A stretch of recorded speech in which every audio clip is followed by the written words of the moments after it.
Wow, I'm always really excited to see that intro. It's so freaking cool. Thank you so much, Featherweight and the team. It's so cool.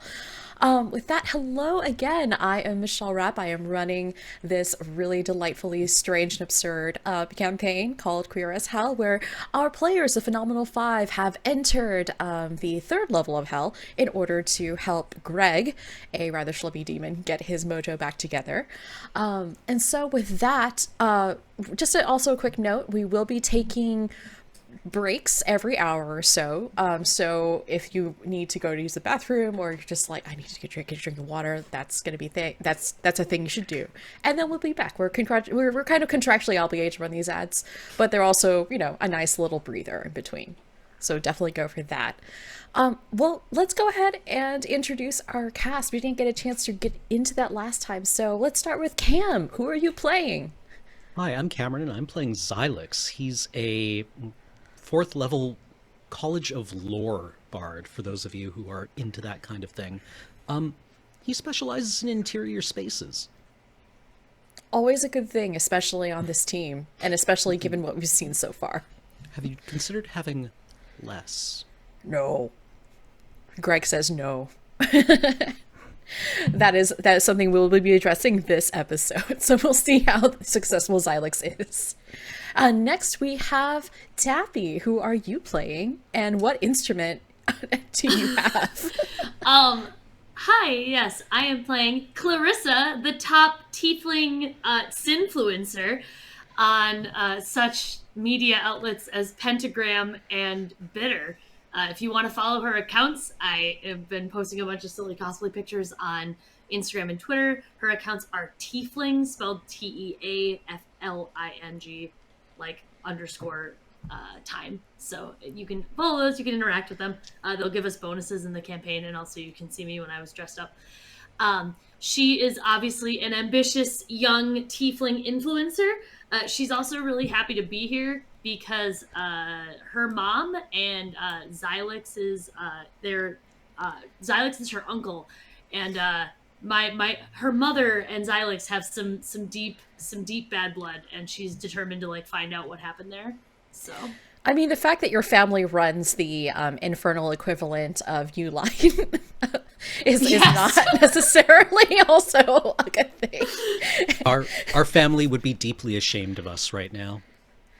Yes. we package and ship things. Like all of the emotions we're not allowed to talk about at Thanksgiving. We just stack it in these boxes with perfect amounts of packaging material, and we're put them away forever. Yes. But yes, you are a bard as well, right? Everyone's a bard. Oh, yes, sorry, yes. I am also a 4th level true bard. I am, however, at the College of Glamour, and I play an automaton. Although play is maybe a overly zealous use of the word.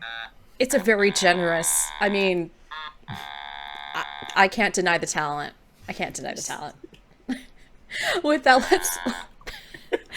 let's go over to Kiss. What's up, Kiss? It's off, I promise. Hey, what's up? It's me, Nate the Kiss. I'm playing Guile Heathcliff Fleur, chef, tastemaker, seeker of forbidden recipes to stimulate both taste, senses, and mind. And that's 3 parts bard with the dash of rogue. Guile is here to introduce new possibilities to Greg. There's so much to enjoy both in life, much like a fine chunk of ravioli just pinched perfectly at the edges. Reminds me of a quilt that you would lay on for a picnic. Pinched? In spring. Yeah, it's like, you know how a quilt is fluffy, then there's the parts and the stitches where it just kind of pinches together. Imagine that but ravioli. College of Whispers. On that note, I mean, now I just want a quilt made of ravioli, and why has no one made this? You get that at 2nd level. Probably the health department, if I would have. Yeah. Yeah. That makes sense. This tracks. Well, Not if you eat it quick enough. that's true. That's true. Get 5 people in on a queen-size ravioli quilt. That thing's gonna be gone. Speaking of a group team effort, let's go over to Erica. Who are Hi. you playing, Erica? My name is Erica. I'm playing Vrada. She is a personal trainer and a former prize fighter. She has 3 levels of bard and 1 level of fighter, and she is a College of Valor bard. Ooh, this tracks in very much so along with Frada's gun show happening right there. Yeah. Yes. She Strong. took the unarmed fighting style from Tasha's. So she's all about punching. Punch all the things, which is very useful last time when she decided to punch a few imps into a garbage bag of holding. So well done. Yes. Really, really well done. Last but not least, we have Wheeler. And who are you playing?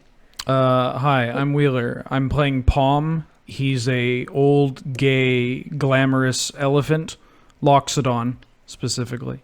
And I'm a bard, a level 4 bard at that, in the College of Glamour. And the only thing he loves more than ornate filigree engraved hammers are the ornate filigree engraved hammers that he gives his husband of 180 years or so. You lose track after the 170th hammer anniversary, after all. So how many hammers does Palm and his husband have? Oh, lots. Lots. Too many. Far too many. Are there like small ones for like cracking eggs and then big ones for cracking skulls? Well, they're all the same size. Okay. It's more about how it's the precision that comes with the hammer, Yeah. Well, stay tuned for next season's excellent follow-up to Queer as Hell Hammer Time with Palm and Palm's husband, who have not yet named.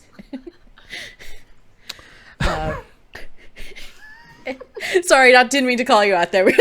No, Palm's husband is named Bar.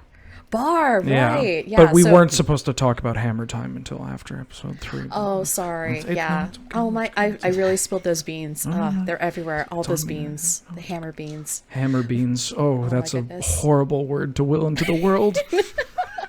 Speaking of terrible things to will into the world, let's get back to where we left off with this campaign. So, first of all, camera opens to a hotel room where there is a queen-size bed, and yet not very much next to it, because Benji travels pretty lightly, and we can actually see Benji right now on the at the foot of their bed. They are very small, so it looks a little bit like a single maraschino cherry in like a giant layer cake kind of a situation. But as we zoom closer, we see Benji compiling a report on the goings on of what happened only yesterday. So Benji, why don't you go ahead and take us away and give us a nice little summation. Oh, dearest readers, as you are no doubt aware, there are no depths, no fetid channels, no wretched crevasses, or even, indeed, any unpleasant ditches the brave reporters of Bard Monthly will not plumb in order to bring you the stories of the Forgotten Realm's most charismatic spellcasters. That said, it does behoove me to report that hell is even worse than expected. And yet, it is in this very infernal plane that I, your loyal and humble linguistic servant, when Benji Snipsworth, now find myself in, along with 5 brave and talented bards, Zilix, Clarissa, Gavial Fleur, Vrada, and Palm, who are here to sort out an archdevil who can be generously described as having some problems with self-esteem. As expected, dangers abound in the netherworld, but they are not just limited to matters of food and interior design. In less than a day here, the party has been poisoned by malodorous cocktails, beset upon by imps, and even attacked by an assassin, who in retrospect proved to be almost as dangerous as the cocktails. After a short tour that confirmed and in fact demonstrated a sound and repeatable theorem that things are extremely bad down here, the air became clouded, not only by the haze of battle, but by imp flatulence, which by all accounts seems to be a persistent and ongoing hazard in the Underrealms. Luckily, your entirely reliable and accurate narrator does have some positive news to report. Vrada has proven adept at taking out the trash. Not even hell itself can prevent Gavil from making what is indeed a fancy feast. Palm's favorite hammer remains undamaged, and Clarissa's pentagram post of her uncle Xylix being attacked by imps has over 3,000 likes.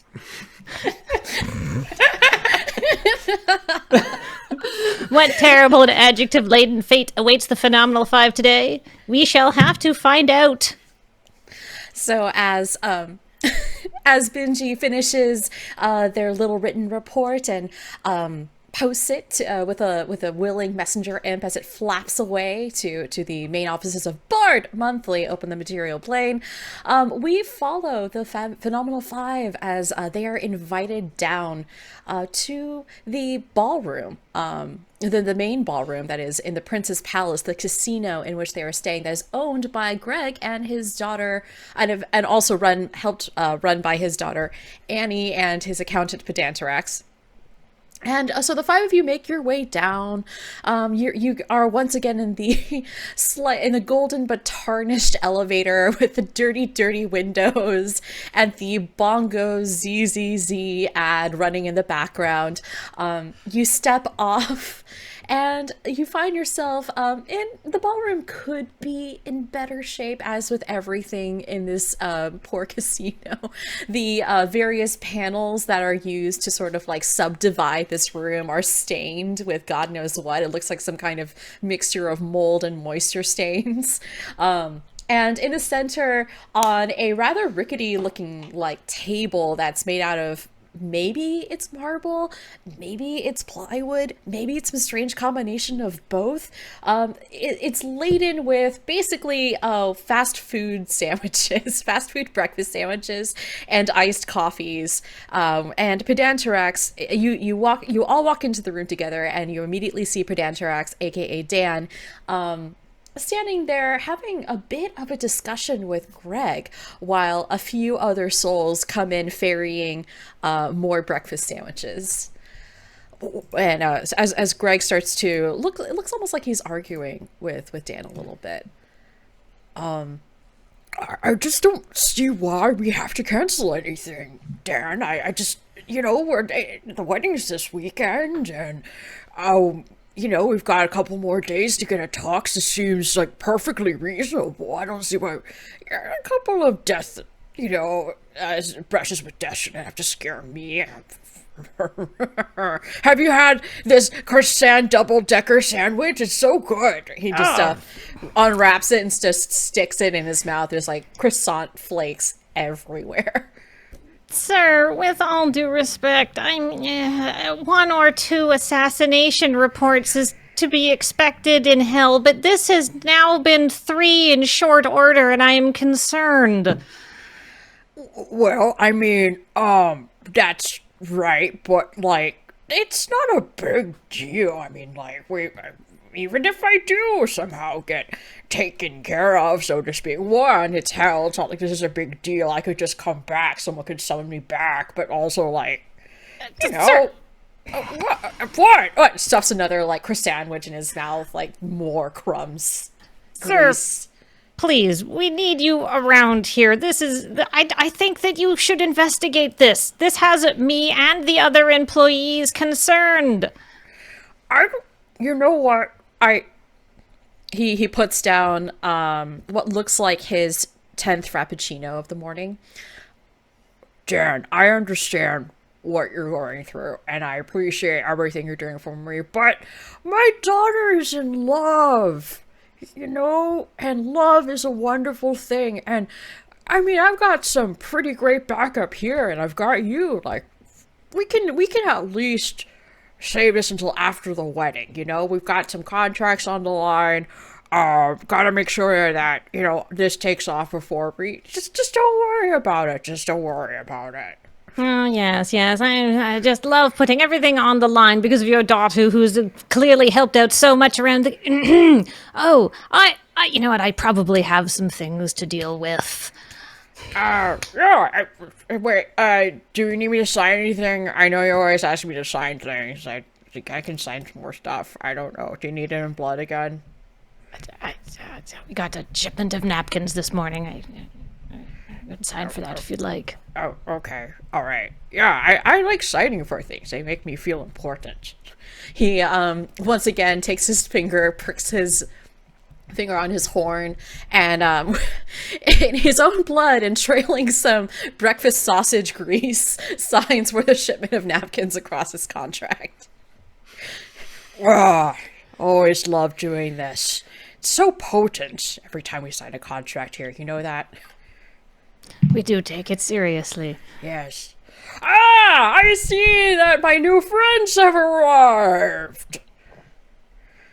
Come, we have all the I asked all of Jan to get all of the breakfast foods from all of the various restaurants, but around here it's mostly bees apples, but and also bees nuts, but like, yeah, we've got all these here. And I have the double-decker croissant sandwich. I've got the triple-decker croissant sandwich. There's like something that's like a breakfast burrito. I don't really know. I'm gonna dig right on in. And Galv just runs up and grabs the bees apples and bees nuts and starts wrapping that inside of a burrito. And just, yes, wonderful. Yeah, this will do. Oh, you get in here, bees nuts. I really can't start my day unless I have the proper dose of Bahel Blast from Taco Hell. Is that Oh yeah, we got some stuff from Taco Hell over here. Come on, it's over here. He points you towards like a little pile of breakfast tacos, hot sauce, and well, quote unquote hot sauce, and Bahel Blast. Alright, well, I'll take some Bahel Blast at least. Yeah, they've only been sitting there for like an hour. It's great.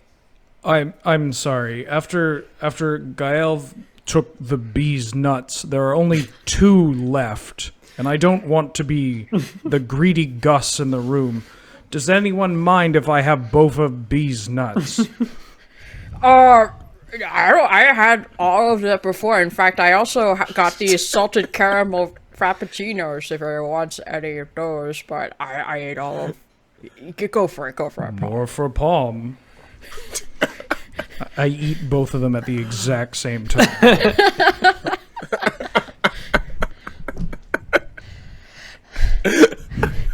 Xylix and Brada, how do you both react to this mountain of fast food? Brad is just going to pull out one of her water bottles because that Mai Tai Garita from yesterday is still disagreeing with her. It's like, nope. So what does it look like when Brada uses her special power? She just pulls a water bottle out from off camera. Doesn't matter where she's standing in the room or what's around her. She can just reach off camera and pull out a water bottle.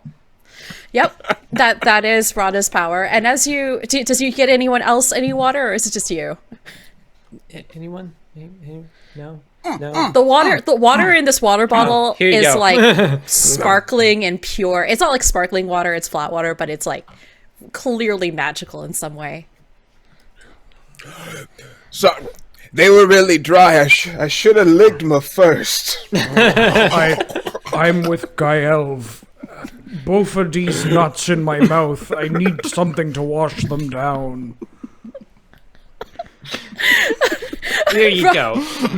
Are you all sharing the same water bottle? No, I'm getting new water bottles for them. Okay, you have to roll for the additional water bottles. Okay. As a good tiefling influencer, I hope that each and every single one of my loyal followers who I love and appreciate so much is drinking so much water, but I myself am going to keep getting Baja blasted.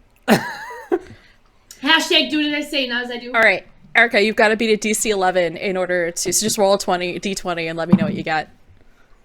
Well, that was a great way to spend a natural 20.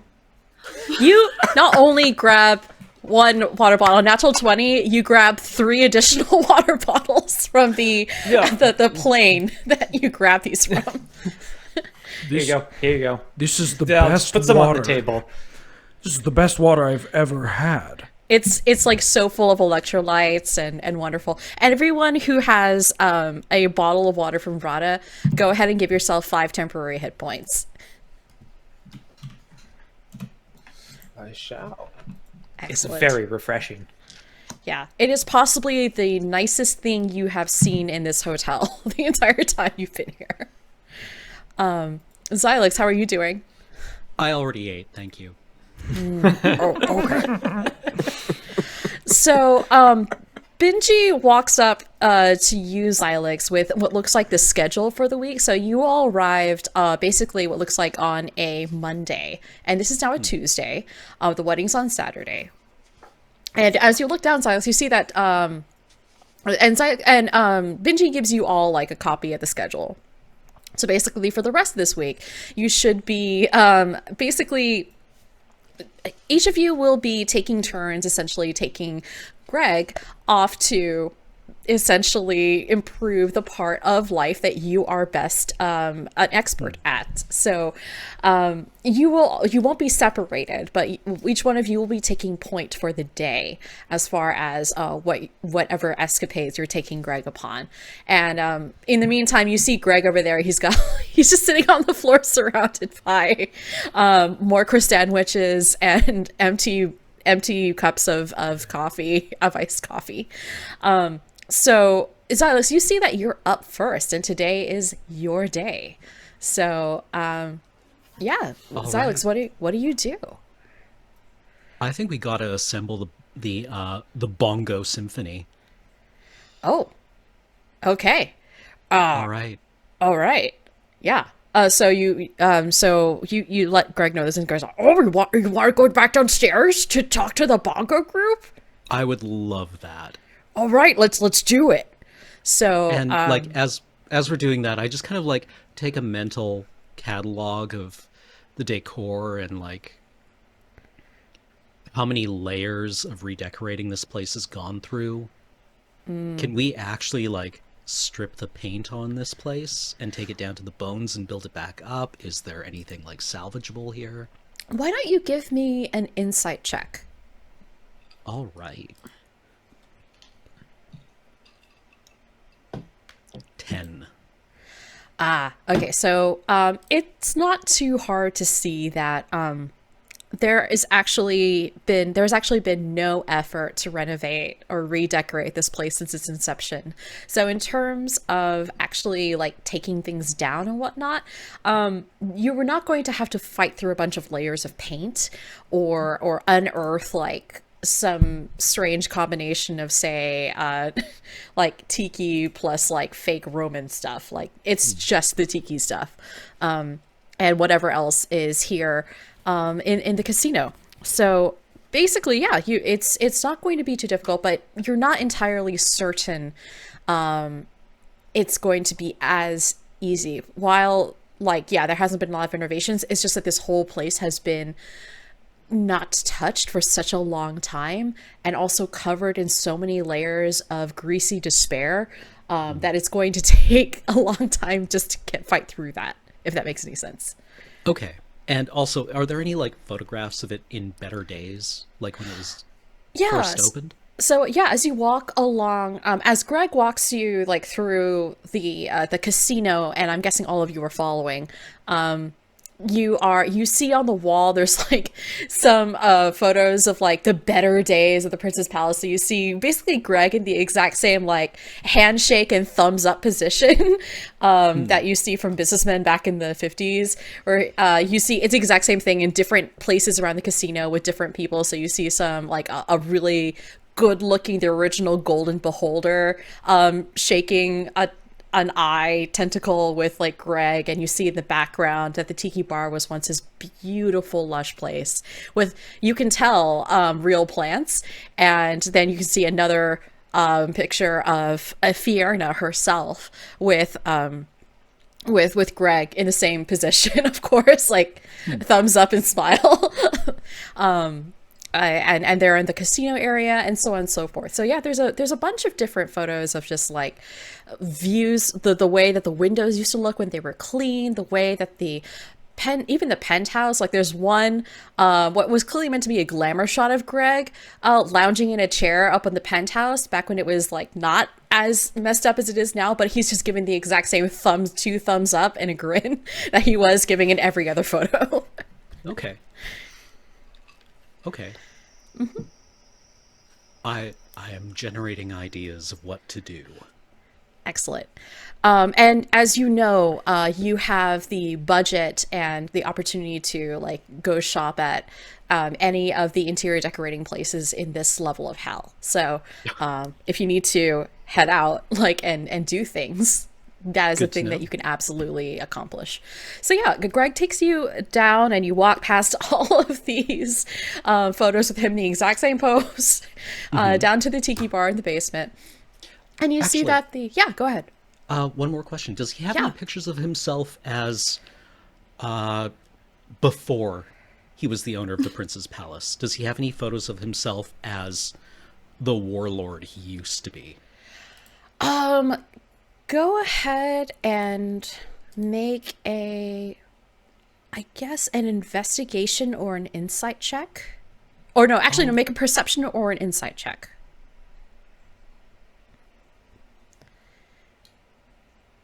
I rolled over 5. Okay. You see, what you remember when you were in the penthouse the other day, that you saw, and it didn't stand out because unlike the picture of his family, this portrait was not very well maintained. You did see an oil portrait that was just covered in like underwear, like he just threw his clothes and boxers in various places, and some of them clung to like the frame. You did see a picture of him in like a classic Napoleonic kind of pose, like on like what looked like a winged steed, and he's just like he's got his hand in the air like this. Yeah, what's that pose called? I'm not It's a certain. classical. It's a where classical one hand pose. is raised. Yeah, one hand is raised. Oh, He's got like a sword. Contrapposto? Contrapposto. Yeah. Yeah, he's got Yeah. a contrapposto sort of look. But the oil painting is so badly taken care of. They're like the varnish is really darkened, that you couldn't really see all of it, but you did see like at least some glimpses of him in his more angelic form when he was the Prince of Heavenly Wrath. Yeah, before he fell. Okay. Yeah. Okay. So at some point in time, he did have a six-pack. But that's all you can remember from that very, very dirty, dirty portrait. I mean, bodies are fleeting.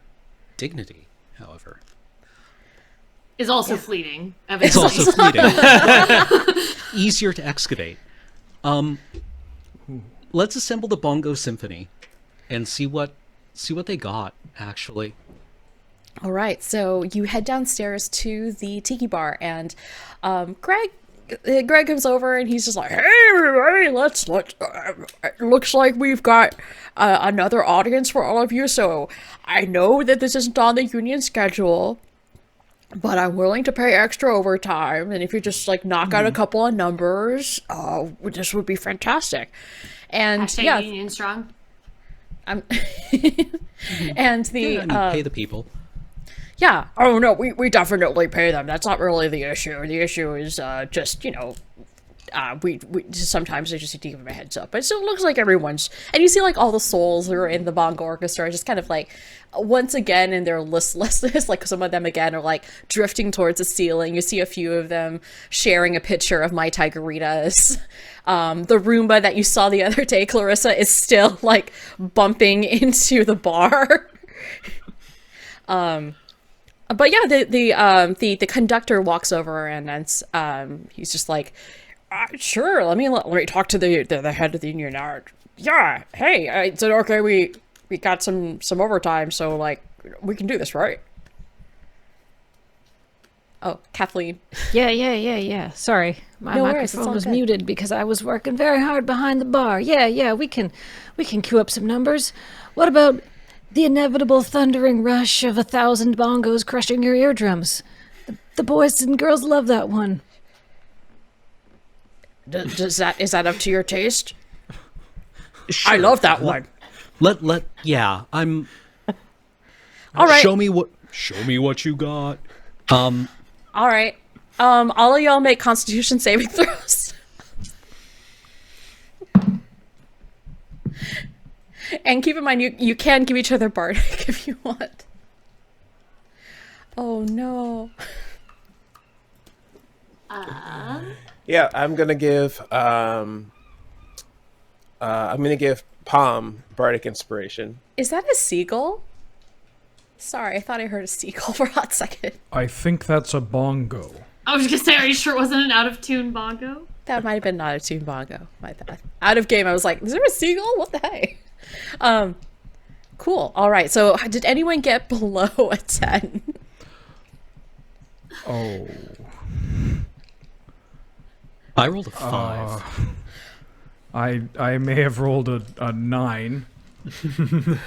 Nice. Okay. I rolled a natural 2. Is Rada the only one who got above a 10? I got an a 11. 13.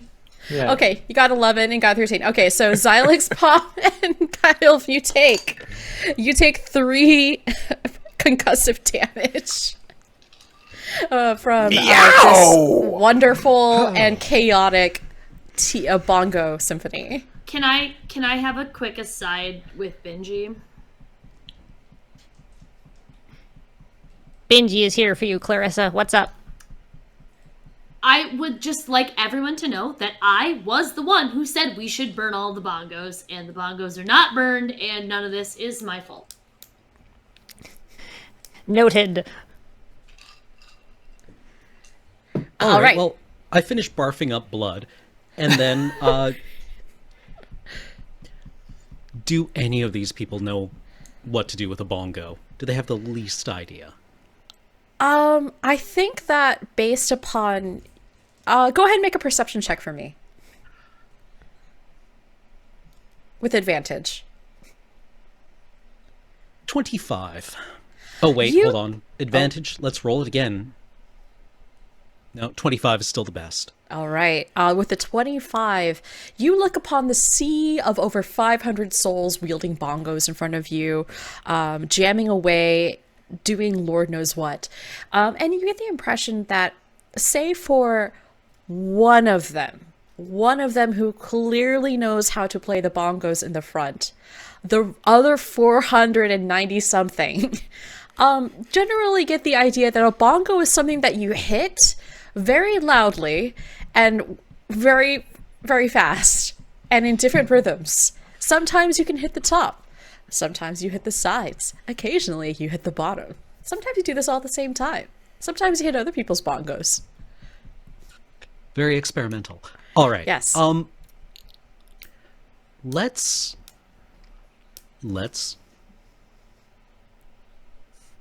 do I want to point them out, or is this just going to lead to bullying?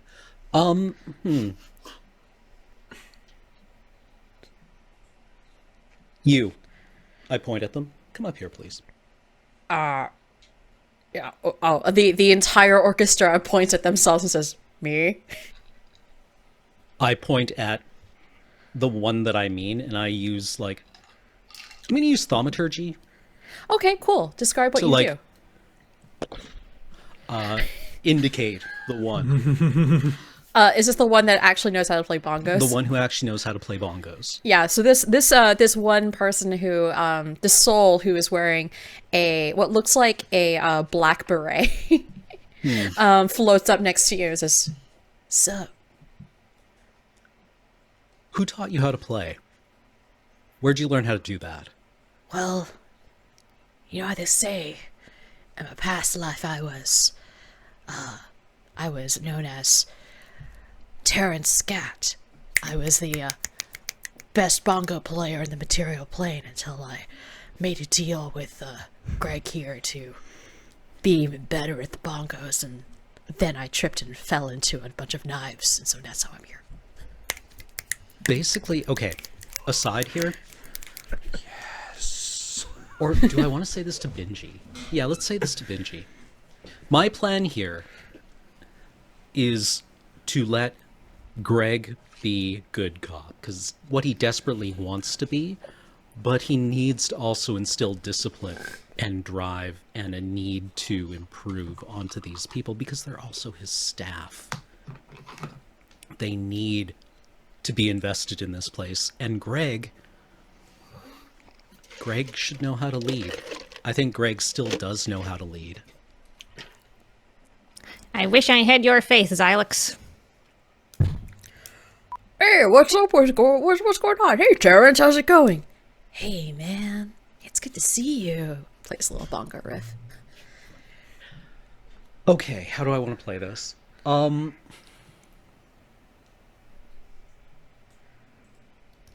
What's your day job around here? I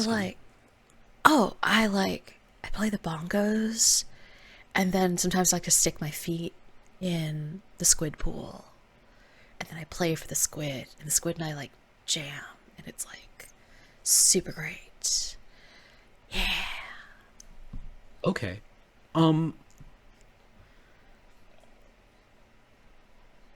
You have a new job. The conductor. Where's the conductor? I'm the conductor, and another soul like comes in, and they're holding what looks like what should be a conductor stick, but is actually just one takeout chopstick. I'll get one of my batons. Nice. And I hand it to... Sorry, what was his name? Terrence? Terrence. Terrence, you're the conductor now. What? Wait, I'm the conductor? Yeah, you know how to play. If you want, Why don't you lead a number? Get them to listen to you. roll persuasion. And if you want to use your power, this is maybe a good time. It's up to you. Yeah, I think I would like to.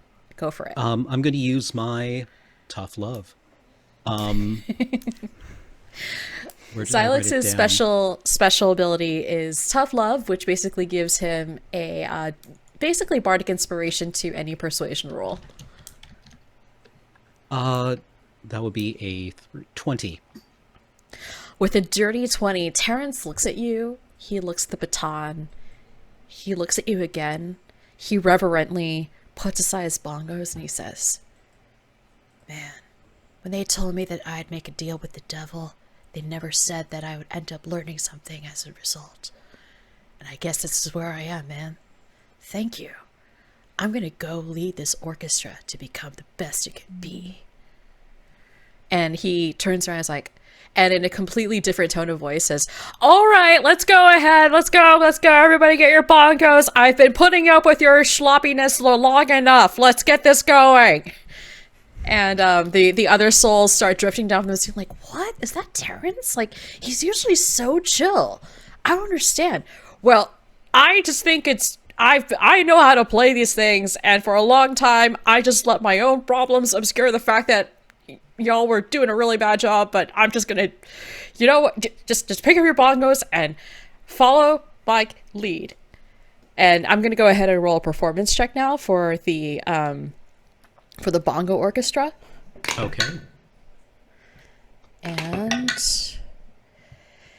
yeah, they get a 15. And for the first time, it doesn't sound like a complete disaster. It doesn't sound like a bunch of bongos fell out of a dumpster.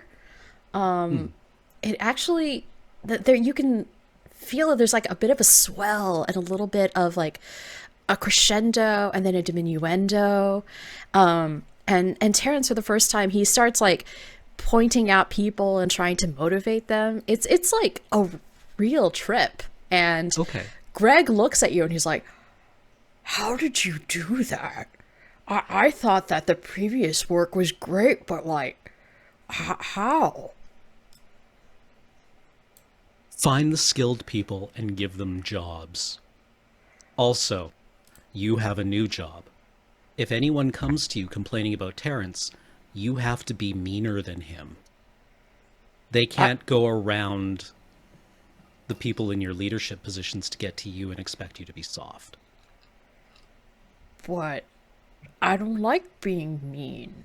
Being mean means I have to make people sad and angry, and I'm just not really, into that right now." And as he says this, he takes out what looks like a strapped sandal from his Quaco pants pocket.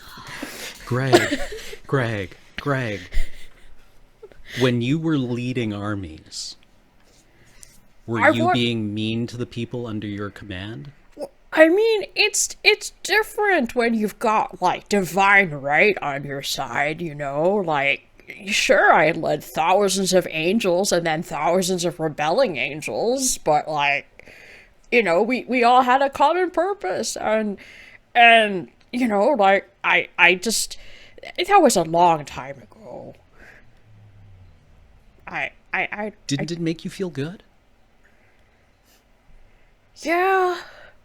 Yeah, it did. He continues like fiddling with the strappy sandal. But, you know, I just being down here, it's different, you know, like it's just you, like no one's really giving you orders, and I just don't know. I felt like this was just about as good as it can get, you know? I understand. But we're gonna make it as good as it can possibly be. All right? For Annie. And when you mentioned Annie, his hands stop fiddling with the sandal, and you see him straighten up just a little bit. And you get the impression that if he were to stand up fully straight, he would be actually like 14 feet instead of 12. And so you see him straighten up to like 12 and a half feet. And he says, Okay.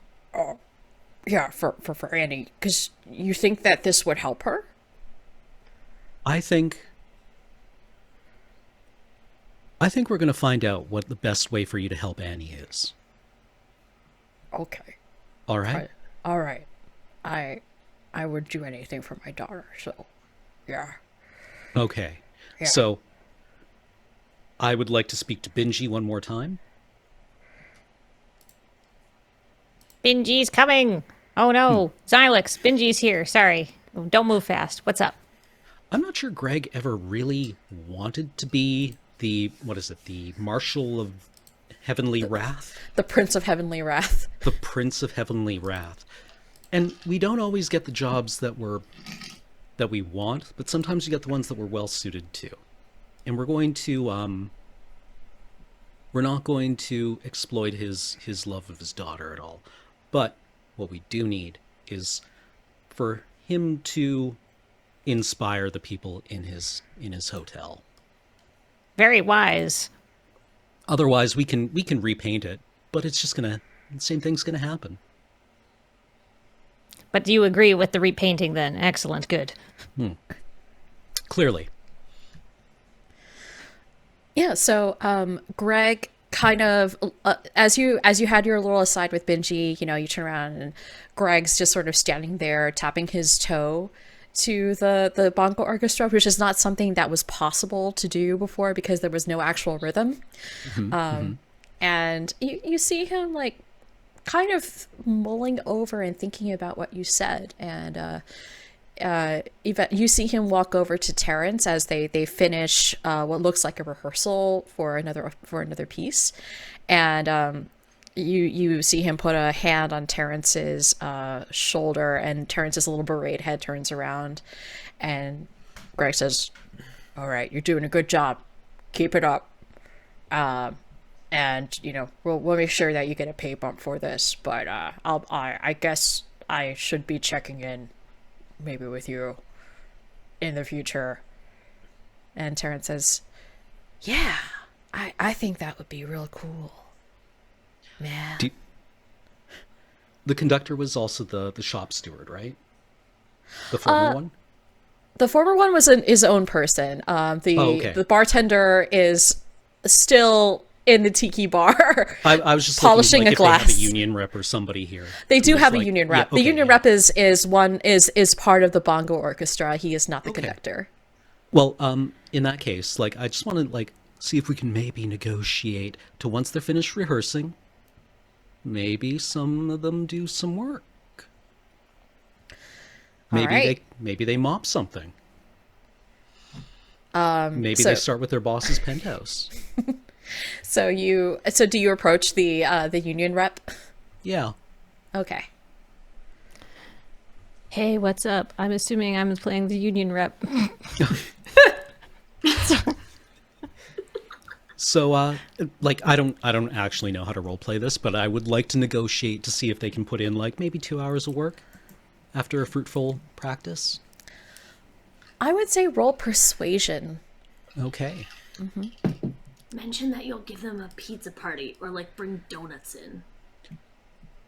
It was briefly a 19, and then it became a 6.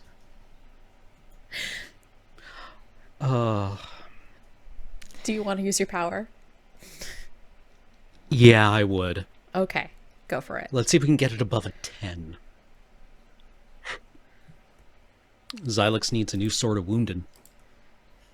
13. Oh, that's pretty good. I think, yeah, the union rep looks at you and they say like, Yeah.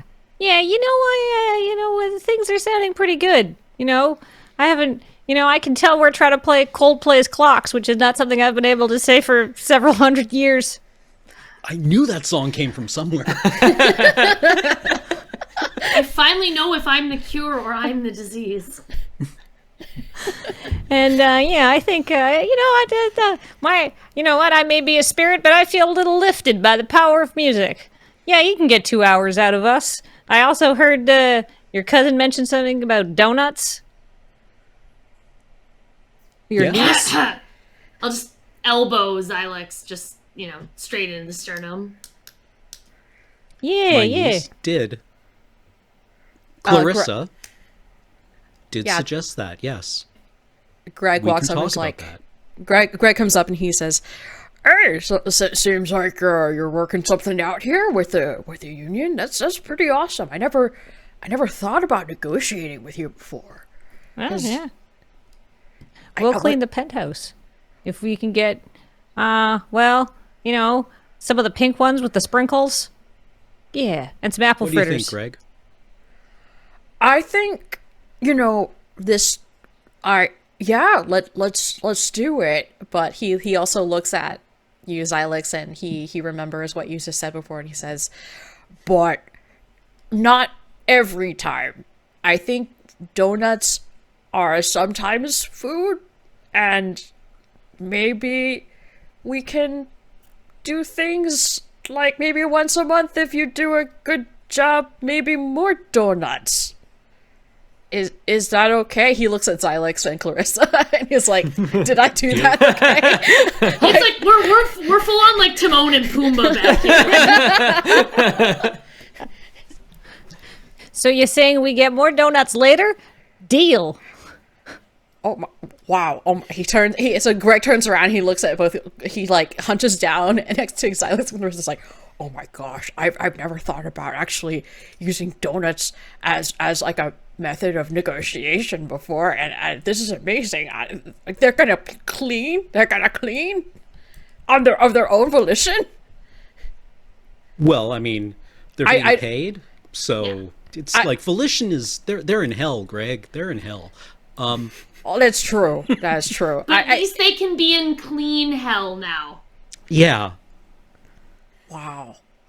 It's just so different from when I was, running an army, because when you're running an army, people have to obey you. And I just wanted to give them the choice, the choice that I never got when I was in an army. But I think that you've shown me a good place to draw a good medium. A good line between all that too. Oh, so many possibilities. All right, I think I can feel pretty good about that. So, do you want more My Tigeritas? I can definitely get more My Tigeritas. I'm good. It's no. Okay. it's still the morning. Oh, okay. I'm still Baja blasted from breakfast.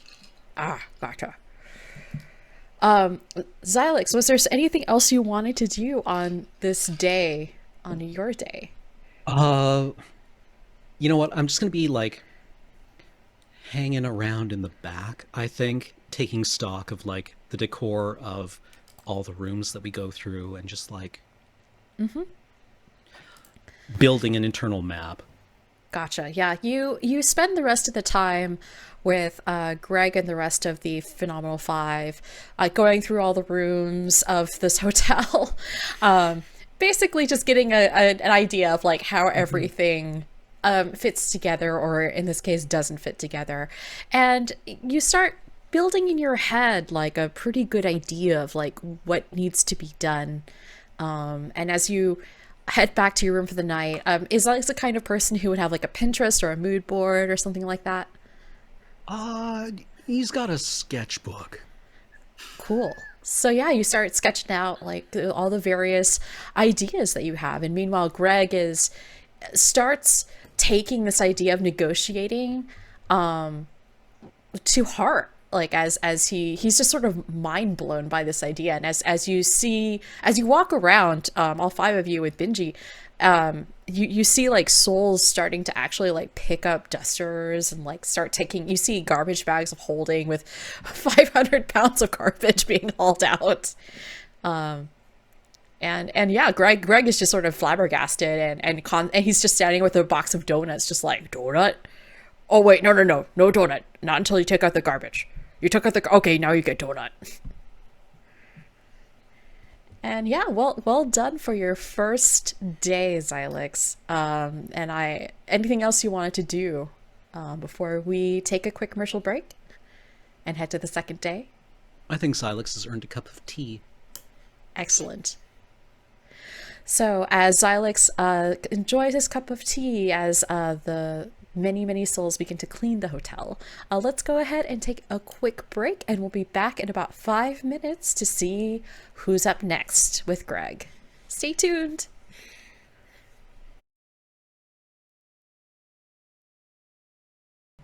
Hi, and welcome back to Queer as Hell. And now that we've got Xylix down, we've got our next bard up to. So Tuesday passes, and on Wednesday, Gail, you and Palm both know that today is pretty much almost like a duo day with you, and it'll last pretty much between Tuesday and Wednesday. But you've both got a lot of stuff on your plate. So first, in the morning, Gail, you beat Greg in the kitchen of the Princess Palace, where it's actually been cleaned up pretty nicely. I don't know if you didn't have the opportunity to get in there before, so you didn't see the full horror of what it was.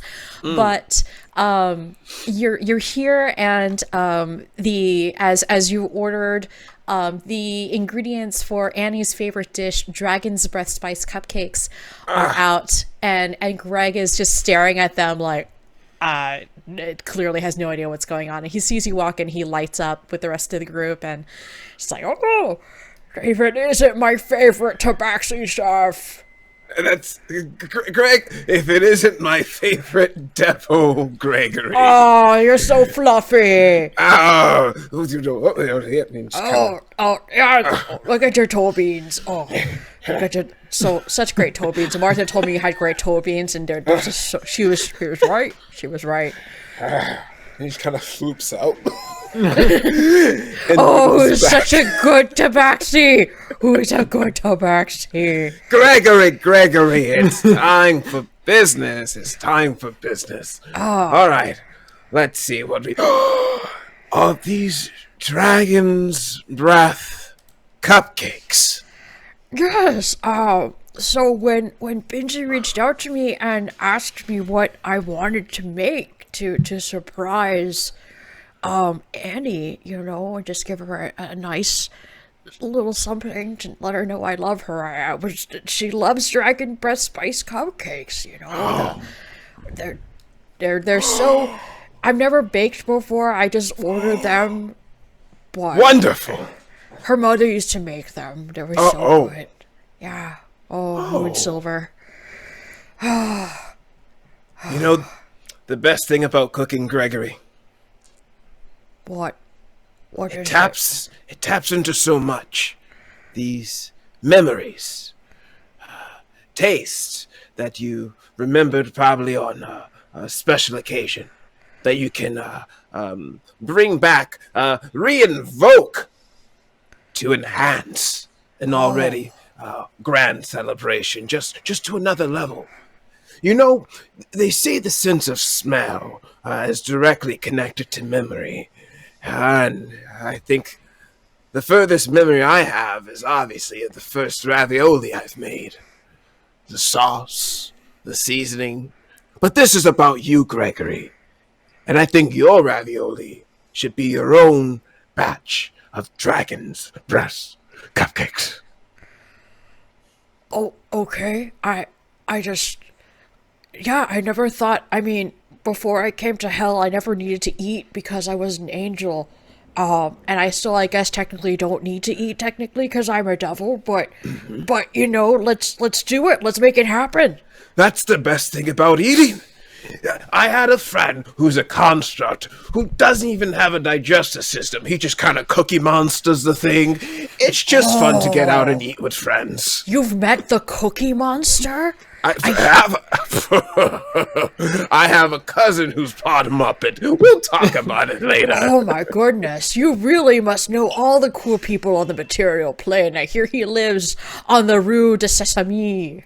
Yes, I've been So to every amazing. place named after a food. Well, let's get. Well, I mean, I'm Been so exiled excited from now. Candyland Oh my! after the Type 2 wars, yes. Oh yes, I remember now. I heard rumblings of that from down here. But Oh, shall we? Shall we? Let's get started. All right. He picks up like a bunch of sugars. Like, all right, now I just put this in my mouth, right? Wait, first, we need to prepare it, Gregory. Oh, okay. All right. So I'm gonna have you roll. Let's see, what's the best way of having you teach someone? Maybe I'm gonna guess you can use either. What's your plan for teaching Greg? I was going to do an entire performance a la Be Our Guest from Beauty and the Beast. Yes, please go ahead and roll me performance. That's an 18. You enchant, somehow you manage to enchant the various implements on the table to start dancing and twirling, and they're just like glitter in the air. It's like a whole Mariah Carey glitter moment, but with cupcakes. It's It's as more like- good as the Mariah Carey movie Glitter. Yes, it is as good as the Mariah Carey. There's a moment where like Greg, like the camera stops and then it like fades in on Greg just like turning around. He's like, whoa. And there's like glittery sugar coming down from the sky. And at one point, like, Gal's in a top hat, he just says, "Try the gray stuff, it's delicious." And that's all. And at the end of it all, a dozen perfectly made, beautiful dragon's breath cupcakes are sitting there. They're an amazingly deep, dark red, almost like kind of like a red velvet, but darker. And then on top is this beautifully swirled frosting with little devil horns and like some sprinkles and a pepper right on top. And Greg looks at you and says, I never thought I could do something like this. Because when I was, down here, everyone was like cooking.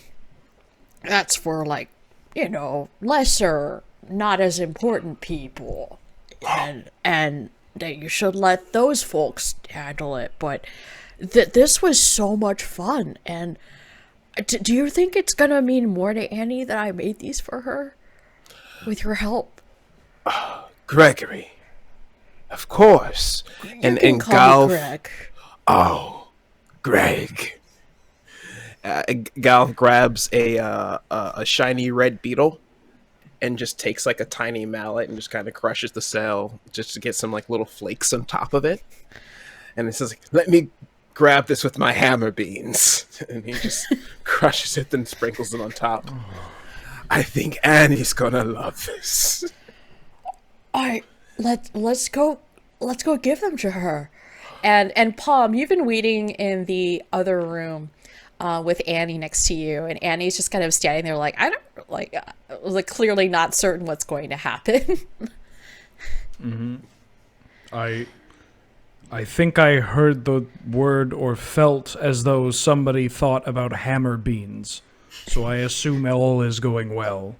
I don't think I've ever remembered my dad ever cooking anything, but I guess no unusual fires have broken out, so...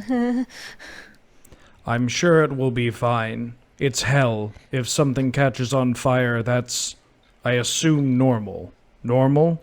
I assume normal. The type of fire is relevant to, you know what? Yes, the fire is normal here. And you know what? There's no uncontrolled fires. So I've raised my expectations to cautious optimism. Thank you, Palm. Good. That's the best kind of optimism. Cautious optimism. And and Palm, as you chit chat with Annie, Benji rolls in an entire rack full of various outfits that you have specifically ordered for Greg to try on. And as Benji finishes doing so, the doors leading from the kitchen into what looks like a quickly refurbished ballroom. It's a different ballroom than the one you were in before, but this one looks a little bit cleaner. And both Greg and Gael walk out with each holding a little tray of half a dozen cupcakes. And Greg very bashfully walks over to Annie and says, hey, hon, my little spicy bean. I got this Guy showed me how to make this for you. Maybe you can share them with Flora. Oh, thank you. But you know what? That's so thoughtful of you, Dad. I'm just gonna, you know what? I'm just gonna taste one right now, before I take them to her. And oh my God, they're actually good. I mean, Dad, wow, They're good. They're good. You can eat them. they're really good, Dad. This isn't like the microwave mac and cheese situation from 20 years ago. Oh, please don't bring that up again. I still have flashbacks. No, Dad, these are really good. Really? Thank you. I'm so... And he starts weeping. He just takes a cupcake and tries to dab away the tears, getting frosting on his face, and then it's like spicy, and the capsaicin enters his eyeballs. It's like, ah, it's spicy, but it's so good. I'm so happy, but sad. Still better than a pump, Greg. Still better than a pump. This cupcake is just not as absorbent, but okay, this is fine. I'm a devil. I can handle some pepperoni. It's just fine. But Andy, I just love you so much, and I hope maybe we can make these together sometime. You know, after your honeymoon, maybe. That would be really nice. Thank you, Dad. Yeah, I love you, Pumpkin. You're the best thing that's ever happened to me. Oh, I love you too, Dad. Please stop calling me the cutesy nicknames in front of the weird gnome with the armor, though. What are you talking about, my poopsie whoopsie? Oh. Dad. These are perfectly normal names, my little gumdrop. All right, hold on, Mr. Hornsey Warnsey. Oh, my itty bitty one. Oh. he like reaches out and ruffles Annie's hair and just, all right, well, looks like I've walked into what looks like a closet. I maybe, Palm, what's this? Greg, Mr. Hornsey Warnsey, what should I refer to you as? I want you to feel as comfortable as possible before we do this. You can call me Greg. You can call me Mr. Actually, please don't call me Mr. Horn. That's just Annie. Only Annie. You have to be like my child in order to do that, so if you don't mind. He like scratches his belly, which is straining through the Hawaiian shirt that's very heavily stained. Greg, I've noticed something. Oh, You're what? very large. And I appreciate that. Oh, you don't think it's weird? I mean, like, there's, like, bigger devils around, but, like, I mean, like, it was always, I just, you know, being a big person can be really awkward in a world that's, like, not always sized for you, you know what I mean? Can I use Palm's special ability here? Yes. Yes. Okay. I'd like What to are you- use. What are you gonna touch?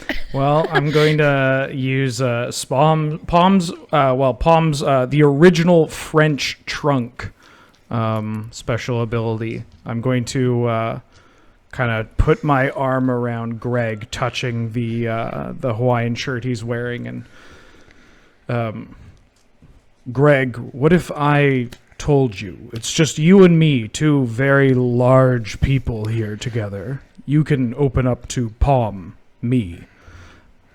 What if I told you you could wear a shirt with patterns on it and look good as hell? What? And as you touch the shirt, you immediately get this this flashback into the history of the shirt and its relationship with Greg. you recognize it, so you're taken back to about 100 years ago, and you see the shirt being taken out of his closet, Greg's closet, and he puts it on. He says, "Oh man, I can't wait until we get to." And you can, at the time, the shirt isn't as working so hard to cover all of Greg, because Greg was in slightly better shape at this point in time, and he was able to fit the shirt a little bit better. He says, "Oh, I can't wait to go on this tropical honeymoon fun vacation with you, Moonsilver. This is gonna be great."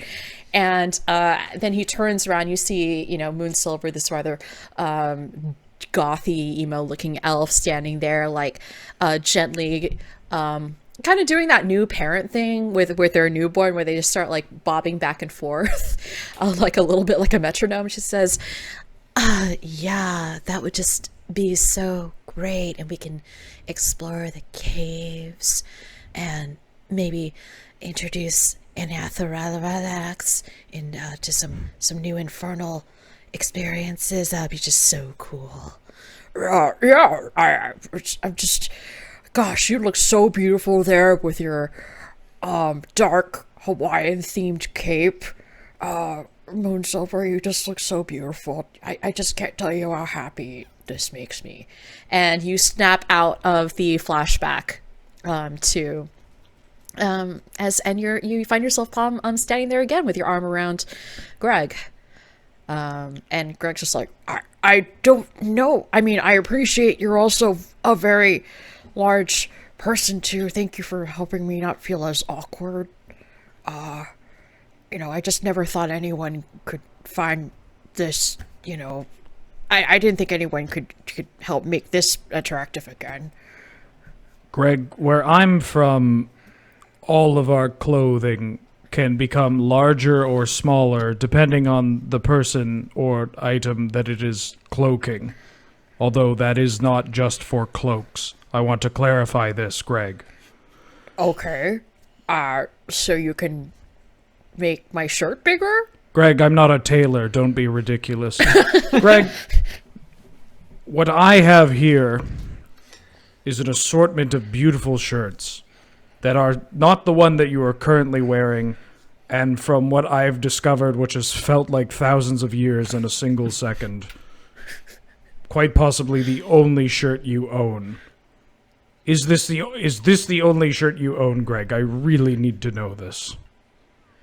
He looks down really sheepishly, and he looks back at you with like shame in his eyes, and again he starts crying, and a single tear runs down his frosting bedecked cheek. Says, Antoine, quick, give him a tissue before he grabs a shoe. Yes, this is the only shirt that reminded me of when I was happy with Moonsilver and Annie. Yeah. Do you feel as though there's a chance that you've worn this shirt too much? Maybe. He shrugs, and the seam just rips on the side of his shoulder. We can fix that. We won't, but we can. Greg, I would like to try something, but I won't do this or push you to do this unless you want to do this, but then I will make you want to do this, but that's okay, because you'll want to do this, Greg. That's why I'm here, Palm. I would like you to try wearing a new shirt. A new shirt? It seems like a small gesture. I'd like to Palm pulls over the... Is it a rolling rack? It's a rolling rack, yeah. It's a rolling rack, okay, so it doesn't screech along the floor. I No. pull the rolling rack of the shirts over here. I'd like you to try a new shirt, Greg, and it might seem like a small step, a small change, but every shirt begins with a single fiber. No, wait, I'm misreading this. It doesn't matter. Try on a new shirt, Greg. You'll look good and feel good. Oh, okay. Go ahead and roll me persuasion with advantage. That is a 1 plus an 8, or plus a 7, so 8 total. With advantage, though, did you roll twice? I did not. Oh, that's a 20, baby. That appears 27 plus 8. That was a nat 20. That was a nat 1 into a nat 20. Well, you won D&D. The dice tell a story. What am I? You can't beat it. So Benji comes forward with what looks like a folding screen that's large enough for Greg, and he grabs a shirt. You can just what does his shirt look like that he's grabbing? Am I able to ask Greg some questions before Yeah, this? go for it. Greg, would you say your eyes are more of a yellow or a Cold War yellow or a Cold War neon-ish yellow, like a Soviet yellow? No, the Cold Wars, if my memory serves me. I'm just joking. Yes. I mean, I've always been told that they were like an infernal rage yellow. Ooh, that's groovy, dude. Let's get you in a nice Viridian green. Oh. So I'd like to gear Greg towards Palm would like to gear Greg towards grabbing a it's a button down specifically, a button down shirt here. Nice. In a Viridian green, a darker green, fitting him, of course, with just shorter sleeves than usual, and buttons of a nice golden rod. Nice. And do you throw Goldenrod some new buttons. pants in there as well? Like some nice dark charcoal slacks? Greg, how do you feel about pants? I haven't really, I mean, I've seen other people wear them and they seem cool. Good. Sometimes my calves get cold. Cold calves. No. Unacceptable. I'd like to give Greg some... I pull off the rack a pair of linen slacks with a tapered cut. Makes his thighs look powerful, but his very tiny legs hidden. You pass these to Greg, and about 5 minutes later, Greg comes out from behind the folding screen, and in his tapered linen pants and Viridian green shirt, you could swear this was a different devil. Like, he comes out beaming, and he's just like, I never thought, I never thought I could look this good. Did you lose a ponytail and a pair of glasses? I don't know what that means, but I really like pants now. And this shirt. Oh, that's what it is. Greg, you look different. Wait, you're wearing new clothing, and you look good. I feel so much more confident. I feel like I feel like I could negotiate even better with the union and maybe not use as many donuts. These pants will certainly allow you to negotiate the amount of moisture that could accumulate while wearing them and allow you to instead breathe. They're breathable pants, Greg. I don't have to talk as cryptically like this all the time. They're good. You look good. You look good. Can I get a turnaround, please? Yeah, he turns around and you see a bulge in his back pocket where a shoe, clearly a shoe. Ooh, am I able to snatch that shoe? Give me a out sleight of his hand. Give me a sleight of hand Oh, check. this is not going well. This 4. You try, but you know those linen pants that there's a fold and you missed completely. And Greg turns around like, "Whoa, hey, boundaries, man! I mean, Oh, I'm not. I'm sorry. You're a very attractive Loxodon, but it's just, you know, you're not quite my type, and I'm not ready to move on, and I'm not ready for a relationship. Greg, and, I'm married and I feel nothing looking at you. I just wanted to look at the pocketing on the pants. Please, I'm a professional. Don't be ridiculous. But thank you for voicing your concern. That is something that comes up in this line of work, and I want to be clear about that. Oh, okay. Thank you. It's good that we can talk about boundaries. All right. What's wrong with my pocket? Nothing. There just appeared to be something in your pocket. Oh, you mean this thing? And he takes out like a navy blue pump and is like, I guess I should give you this, right?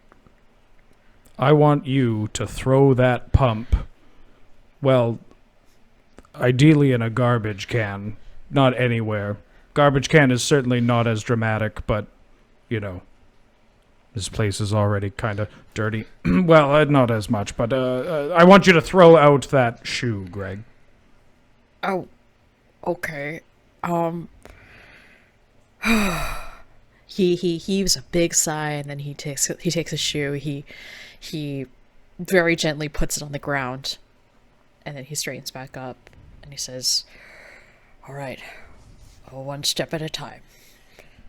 Shoes that don't fit get very uncomfortable, Greg. Oh, it's not for me. Again, they help. They absorb the tears. I seem to cry all the time so nicely. Yeah. I'm sorry, that was a metaphor. I'm not very good at these things, but I understand. I'm not great at things Would you like either. another cupcake? Yes.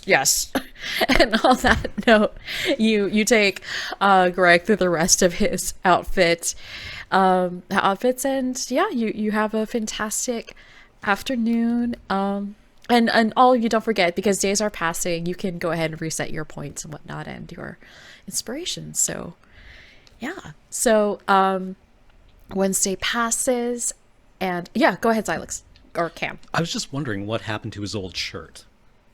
It's currently sitting on the floor. I pick it up. Yeah. What do you do with it? I have it washed, and then If you want to save it as a surprise, that's also cool. yeah, let's see if he's willing to say goodbye to it. And then we'll see what we can do something with it. Okay. I have an idea. Digitation, so I can either clean it or set it on fire, whatever we Oh, choose. yeah. Right. Yeah. Mm-hmm. As Greg sees you pick up the shirt, he says, if I could, I just like to, you know, maybe hold on to it. I don't necessarily have to wear it, but it'd be nice. Yeah. Yeah, no, Greg, of course, I'm not going to take it from you. Oh, okay. Thank you. Just a lot of good memories. Thanks. There are so many Pinterest ideas of what we can do with old shirts. I'd like to make it into a handkerchief for him. I'm just glad he's just dressed like a Proud Boy anymore. Oh no, those are from even deeper levels of hell. We don't so. Accept. No, sometimes they wander up here into Abramok, and we're like, nope, go back down. Go back down. We don't have any room for you here. Yes. Fuck those guys. Yeah, just like stomp them down. Oh no, with a sewer pipe. what we specifically do is we stick them inside a giant cannon. We point it right into the ground, and then we just fire it, and it punches through okay. You don't usually get them back often. So the rest of the day proceeds beautifully, and all of you are able to, rest and recharge. Greg, reflects on his new outfits, and the next day he actually meets Clarissa and Rada at the casino complex, spa complex next door, Flames, where not only are the two of you there, but also the owners of the casino, Wafto and Solage, Flora's parents, the parents of the other bride, show up. And Solage is this rather very high class looking devil. She's got goat legs, but she's also dressed in a very expensive suit. In her arms she's holding what looks like some kind of fluffy dog imp hybrid. It's hard to tell. And Wafto, on the other hand, is hanging out. He's in a tracksuit. He looks a little bit like a much more fit DJ Khaled. And as Greg walks towards them, as Greg is walking towards them, they're chatting with both all of you, but mostly with Clarissa and Vada, since this is your turn today. And Solage says, "Well, I do hope that you find our spa perfectly serviceable for your needs today. We have scheduled various services for Greg. He's never wanted to make an avail of himself of the things next door, but I guess I just assumed he was never interested in perhaps taking advantage of it, especially since he just slurps around and drinks a bunch of frappuccinos. It's just so... I have to say it's a little embarrassing. Right, Wafto? The man's a mess. He can't be bothered. It's shameful. It does bring shame, especially since, the Princess Palace is on such wonderful ley line, a cross-section of ley lines in this plane. The contracts that are bound there are made are incredibly powerful and very binding. I mean, we're hoping that when our loved ones get married, our little daughters get married, perhaps we can discuss some kind of merger, but Greg has never wanted to talk about it. It is a shame. It's a waste of potential. It's anyway. Oh yeah, here he is coming. Hello, Greg. It is so good to see you. Oh, hey, Solage. It is it's nice to see you too. I like your dog. Dog looks good. The dog just kind of goes and says nothing else for the rest of the time. So, I guess today is spa and workout day? Is that it? Yep. You've got a lot of work to do, Greg. Now, you get the choice. Do you want to work out first, or do you want to go to the spa first? Let's do the spa, I guess. Yes, and Solage says, the spa, we have some mani-pedis waiting for you, as well as a traditional infernal massage and butt thwacking for all of you. So please avail yourselves of the various entertainments and services of Flames. By the way, did you get my memo about the merger? Maybe we can talk about that later, Greg? Maybe? And Greg says, I don't know. I think, I don't know. Dan handles most of that. You know how it is. I mean, he's the one that mostly reads all the stuff. Oh, bless you. Oh. Is somebody wearing perfume with non-natural scents? I am so allergic. Oh, Wafto, are you wearing that the double-headed barbarian X-Spray again? Absolutely. Scent of frost giant urinating makes me feel very manly. Oh, it does, my love. It makes you look so manly, too. You want to check out my waft? Oh, yes. Waft. Waft for me, darling. Waft. Oh, Smell it. so good. Smell it. Smell So it. good, my love. So macho. Okay, so you two seem like you have some stuff that you should maybe work through. I'll take Greg and we'll go into the place where this isn't anymore. That seems great. That's good. I got this one. Talk to you later. Yes, let us go. Goodbye, everyone. Let the staff know if you need anything. Wafter, please walk around me in an endless stream of wonderful cologne. Ah. Oh, coming, my darling.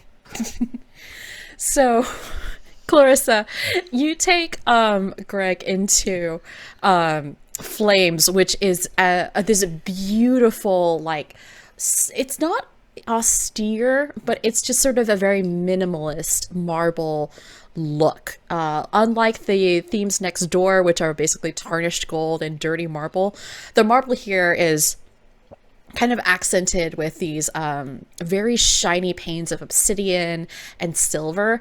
In a corner, you see, like, there not only is this a thriving spa and casino area, there are people playing at the slots. You see a bunch of people in tuxes and gowns, like, playing poker in a very Casino Royale sort of way over in a corner. In another corner, you see, as all of you walk in, you see also a what looks like a very attractive man pole dancing with long red braids in a corner.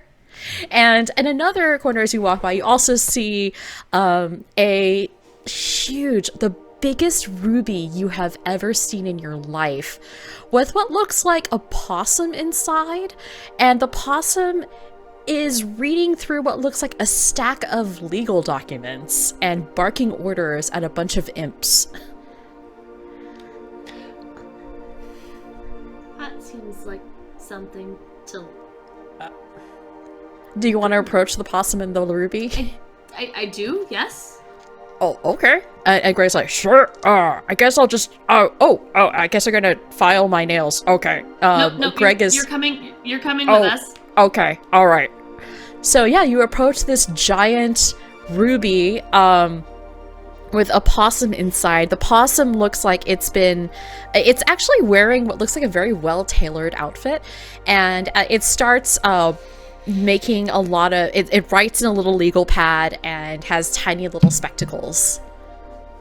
And as you come closer, it looks up and actually begins to talk to you. Oh, hello.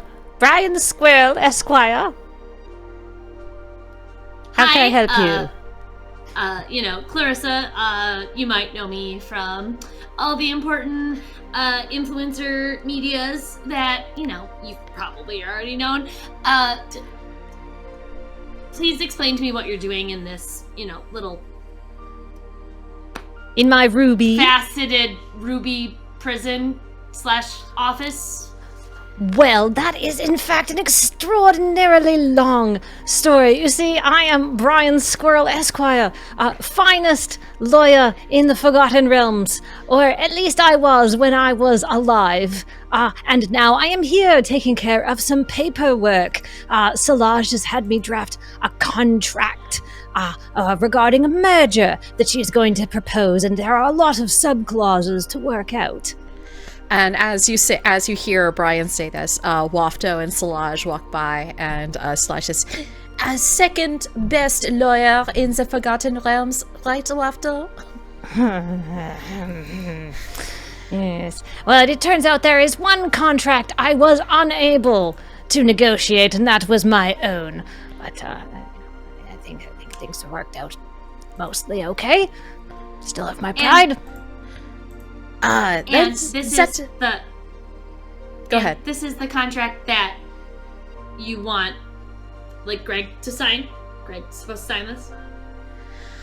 Oh, well, if he is amenable to it, but, if you are working with the Forgotten Realms' second best lawyer, which you and your husband have cursed together, I suppose it might fail. We shall see. I mean, if he doesn't sign it, I suppose that would be a bit of a pity.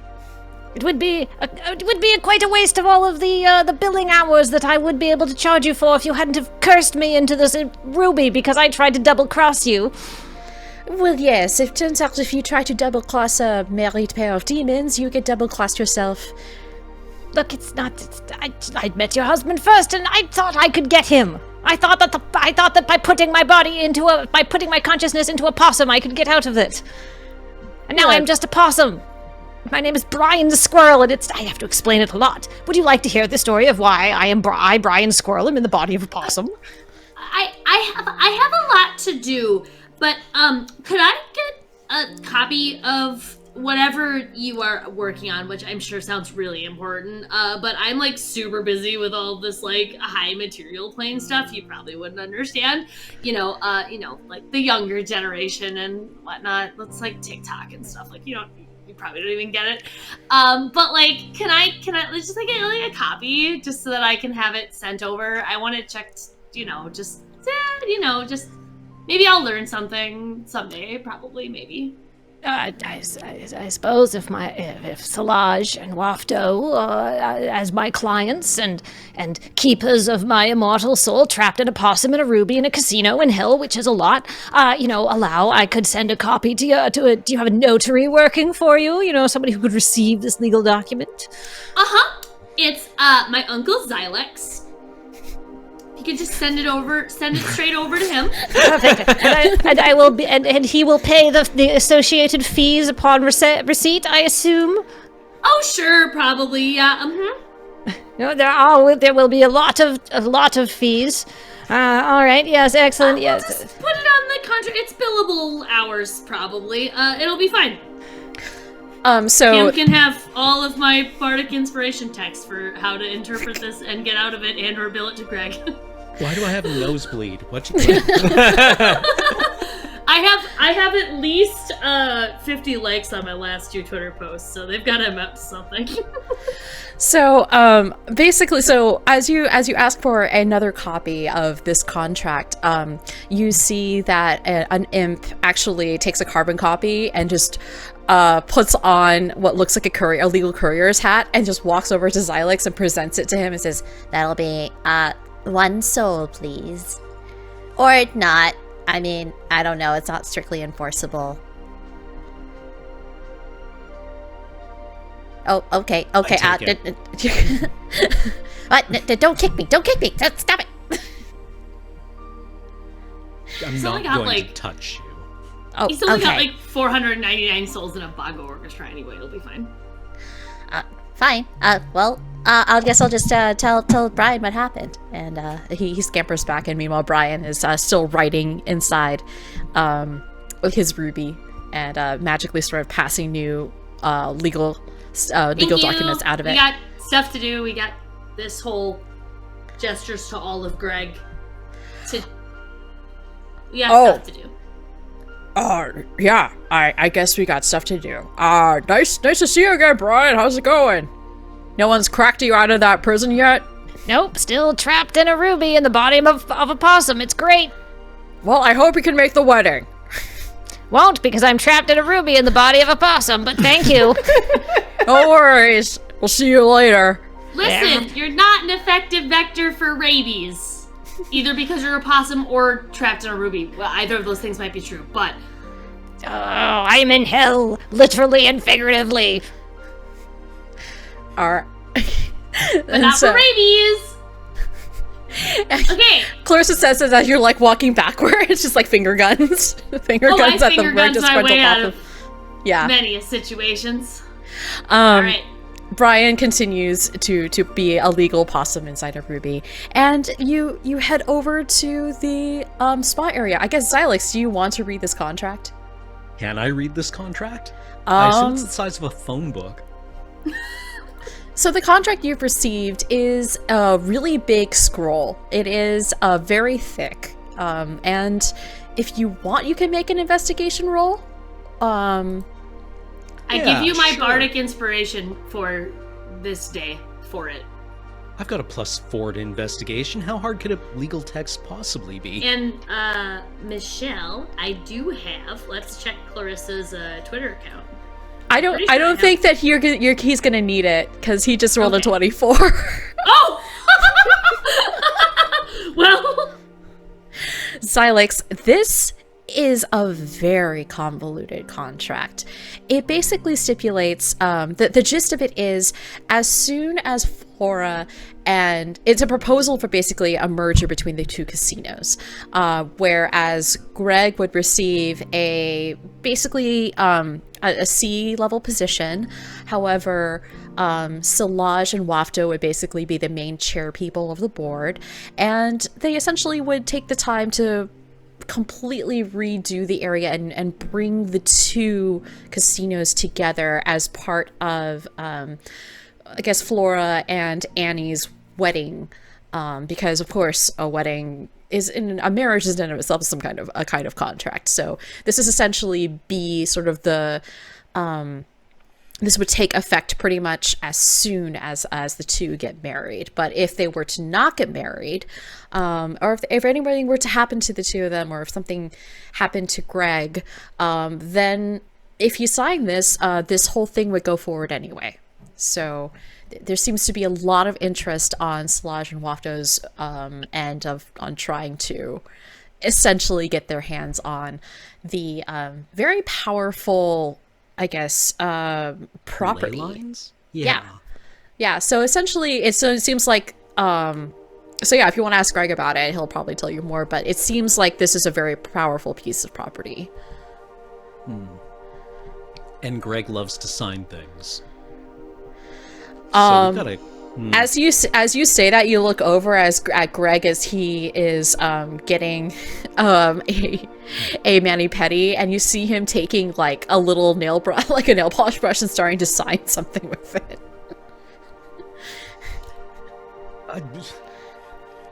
I get a spray bottle. They must have water spray bottles. No, bad. What? I just bottomless mimosas. What? I think Vrada and I need to have a can I talk to Benji, please? Absolutely. Benji here, at your service. I've been being misted by various oils.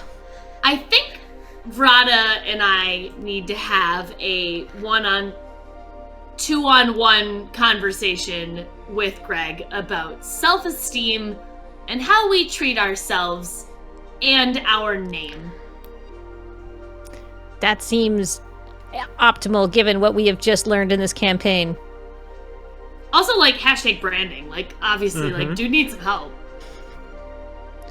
So, Yeah, so I guess so you all go through this very luxurious spa. You get thwacked with a bunch of birch branches, but in like an enjoyable Russian way, and it is.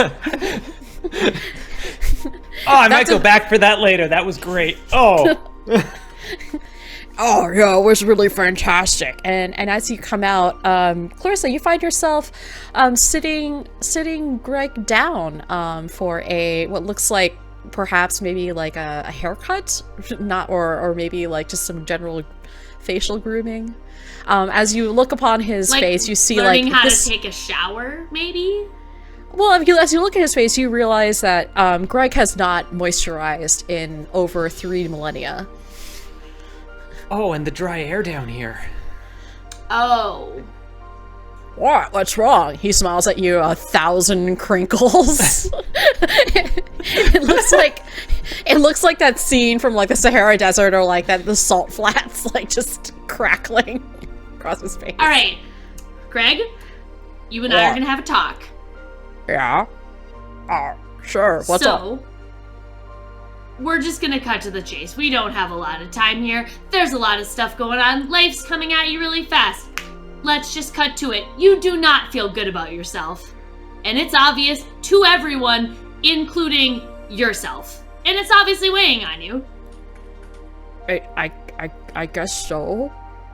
He takes out... He starts, like, sniffling a little bit, and he takes out what looks like an origami napkin that's shaped like a shoe. And he holds it. Okay, you know what? Oh, no. You know what? Baby steps. Baby steps. We're gonna let that one go. We're gonna let that one go. That's actually exactly what I wanted to talk to you about. I wanted to talk to you about it's the little things that you do for yourself that make you look better to everyone else. Oh. Because if you do not care about you, no one else is gonna care about you. The person who has to care the most about you is you. And you have to make sure that you look the best when you go out and do absolutely anything that you do.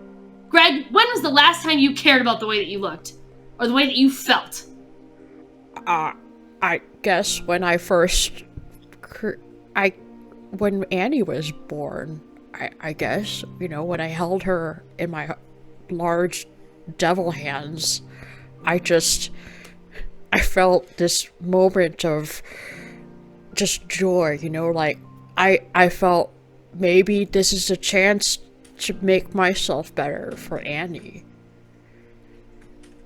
And? You've been drinking Mai Tigeritas for the past, 3,000 years. Well, it's a good recipe. I mean, the squid It's a love really fine adds a lot recipe. to it. It's a fine recipe. Oh, okay. But what else have you been doing? Other than feeling sorry for yourself and massaging your tear ducts with Louboutins. Not much. Okay, yes, there we go.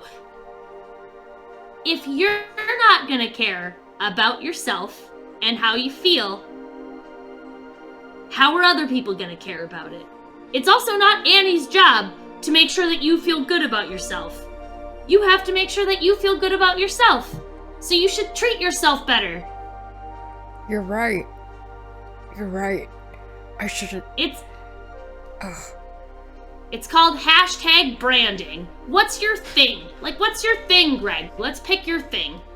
My thing, for example, is being, cute and young and adorable and intelligent and really smart and awesome. But, what's your thing? I guess I like feeling powerful. There you go! Nice. Yeah. Make your thing feeling powerful. Make your thing hashtag... But also hugs. So maybe What about power hugs? Power hugs. Also, how good is that? Because not only that, not only is power hugs making yourself feel good, it could also make other people feel good. You're right. It's hashtag consensual power hugs. It's waiting to happen. This sounds fantastic. Just think about it. If you make that a thing, and you make yourself the kind of person who other people would be stoked to get consensual power hugs from, then they could also ask their friends for consensual power hugs, or offer their friends consensual power hugs, and then it's like exponential power hug goodness off into the universe. Wow. That's virality, my dude. Wow. It's like a galaxy brain moment happening in his head, and as he contemplates this, the origami shoe falls apart into a normal napkin. Also, lotion. Just all over yourself. Oh, okay. Just always. I thought this was for, greasing doors, but No, it's for my face? Oh. It's for greasing Oh, this feels all so of nice. The whole, all of you. Oh, just get so the nice. stuff with, just get the good stuff, all natural, no fragrance. Yeah. Chuck the fragrance stuff. It doesn't, nothing. Just get the good stuff. All natural ingredients. The fewer ingredients, the better. Honestly, so just good. rub coconut oil on yourself. You'll be better off than... Okay. or just butter. Honestly, you could probably at this point just start rubbing butter on yourself. Sure. It'd be just go for it. That's fine. That skin will soak anything right up. As you lather moisturizer on Greg, he looks at you and it's like one of those anime moments where it's like glitter and roses. Just like he looks like another devil altogether. He just looks infinitely more handsome. And we'll just quick get a selfie. Squidward handsome face. He grins. It's lovely. And with that, I Oh think my gosh! Look at you. Thank you so much, Clarissa. I never thought that I needed to feel. All of you are amazing, and I feel like power hugs could be a thing, and I can be a thing. You I can am be a a thing. You are a thing. I am the thing. And on I think that that one's note, copyrighted. That's a little bit much, but like we'll get there. Maybe we'll get there. and with that, let's go ahead and take a quick commercial break, and we will be right back with Rada's workout.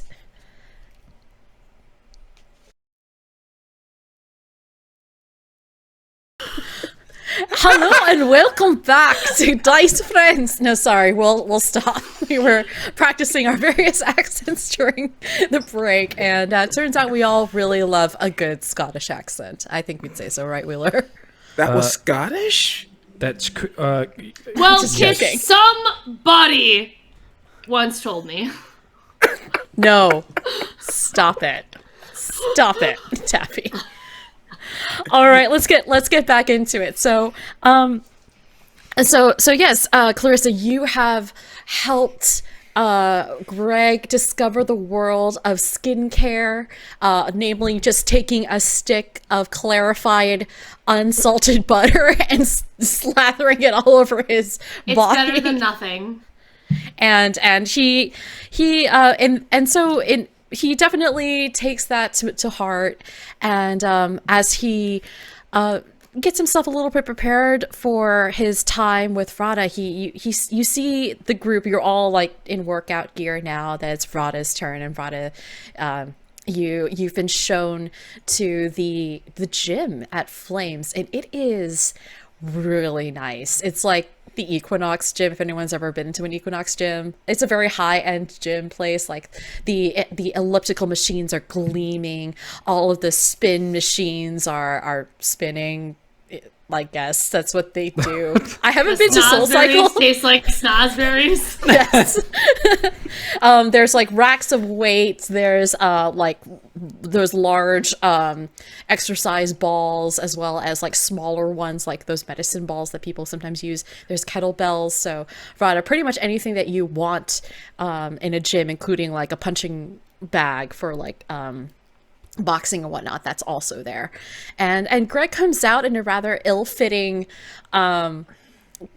workout getup that I think, Palm, you might have found at the very last minute inside the gym store, the spa store at Flames.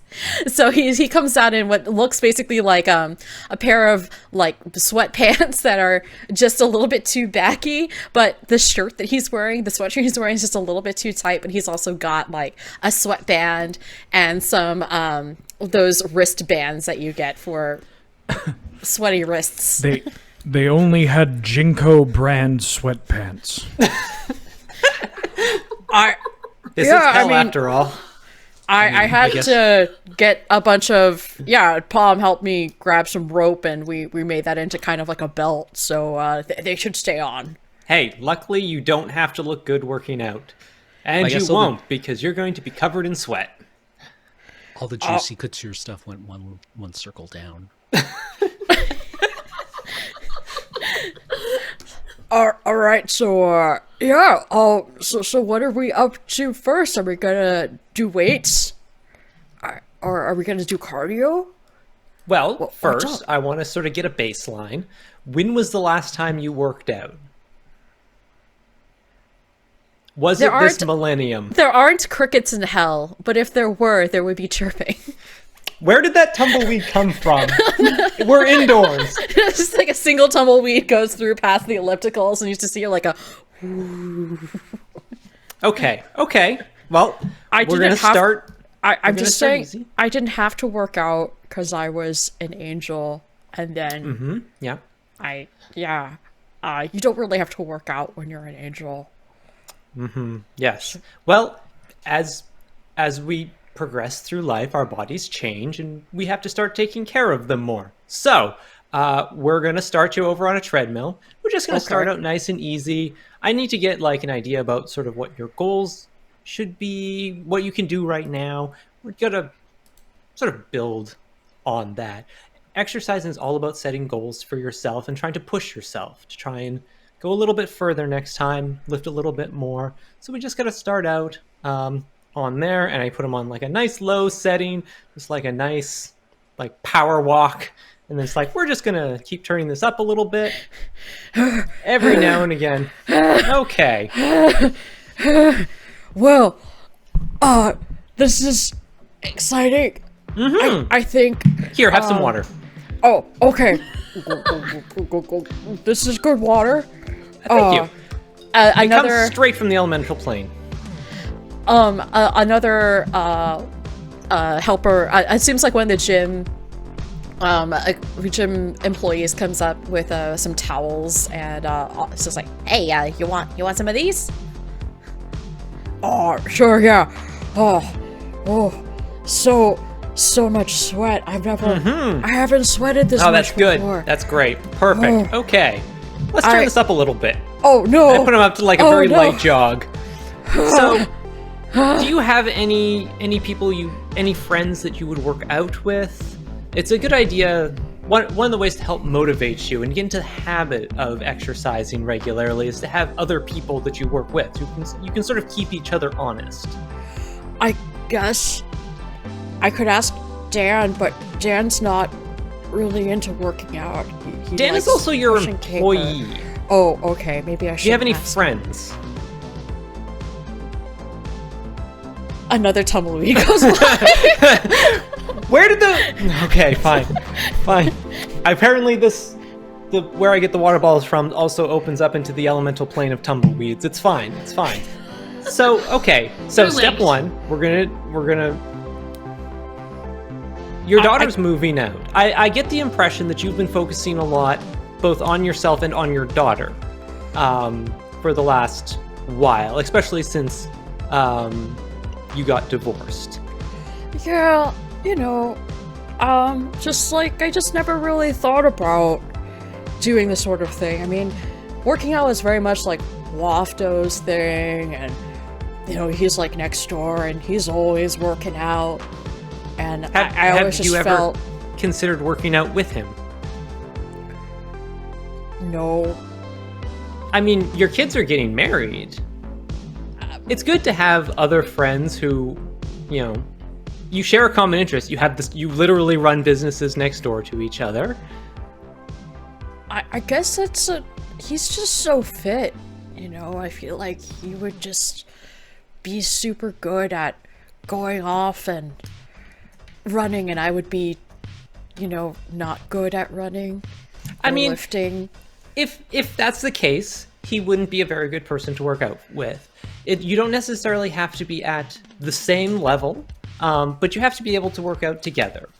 So you can also you don't necessarily have to run. If you're both on treadmills, you can run at your own paces, but you're working out together.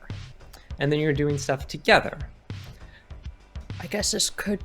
I don't know, I hear that they teach, like, Zumba here sometimes. Maybe I should sign up for a Zumba class, or... Classes are great. Classes are other people. You can work together.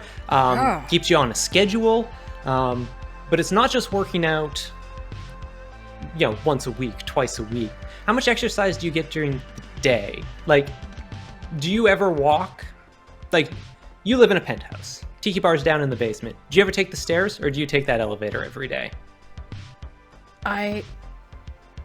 Well, it's 90 floors, but... I mean, you're going to be in great shape if you walk 90 floors every day. I guess I could clean out the stairwell. I think there's a bunch of bats living in it. You know what? You've got a bongo orchestra that will do that for you. But yes, take those stairs. Or it's going to be hard to get up to 90 stairs. What you can do is you can go down a few flights of stairs and then take the elevator. So you don't have to do 90 floors up and down twice a day. You can break it up a little bit. Mm-hmm. But it's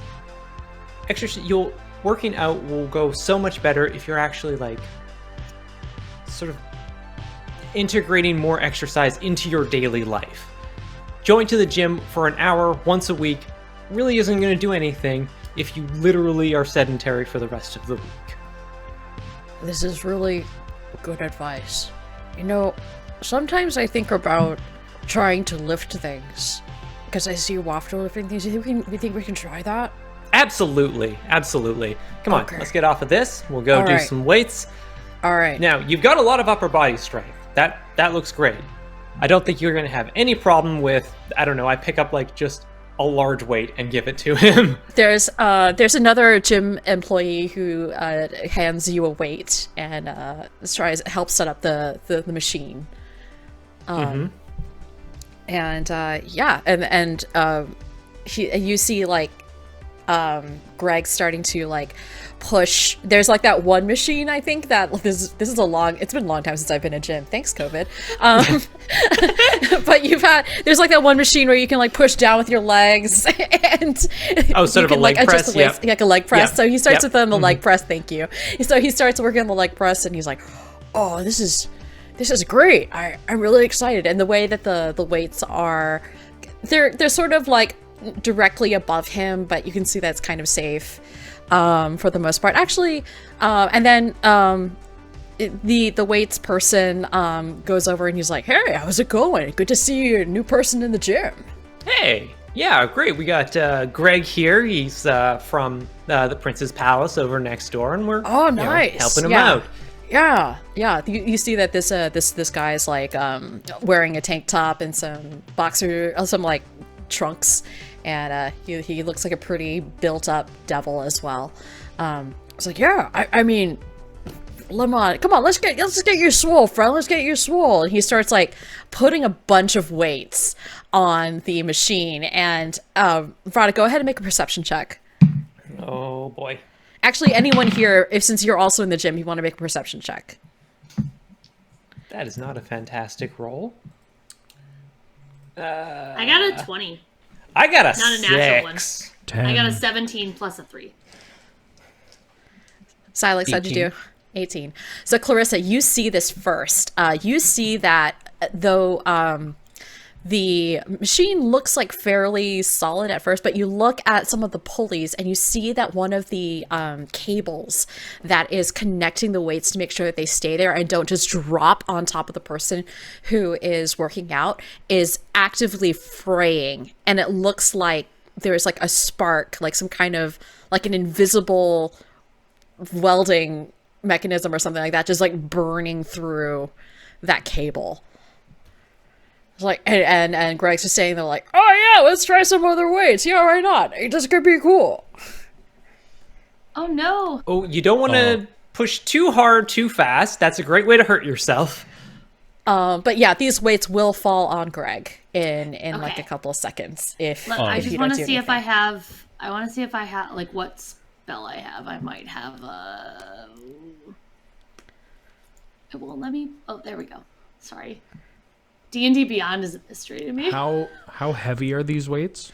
It looks about like 500 pounds. He's a devil, so he can take it. Can I cast Can I actually,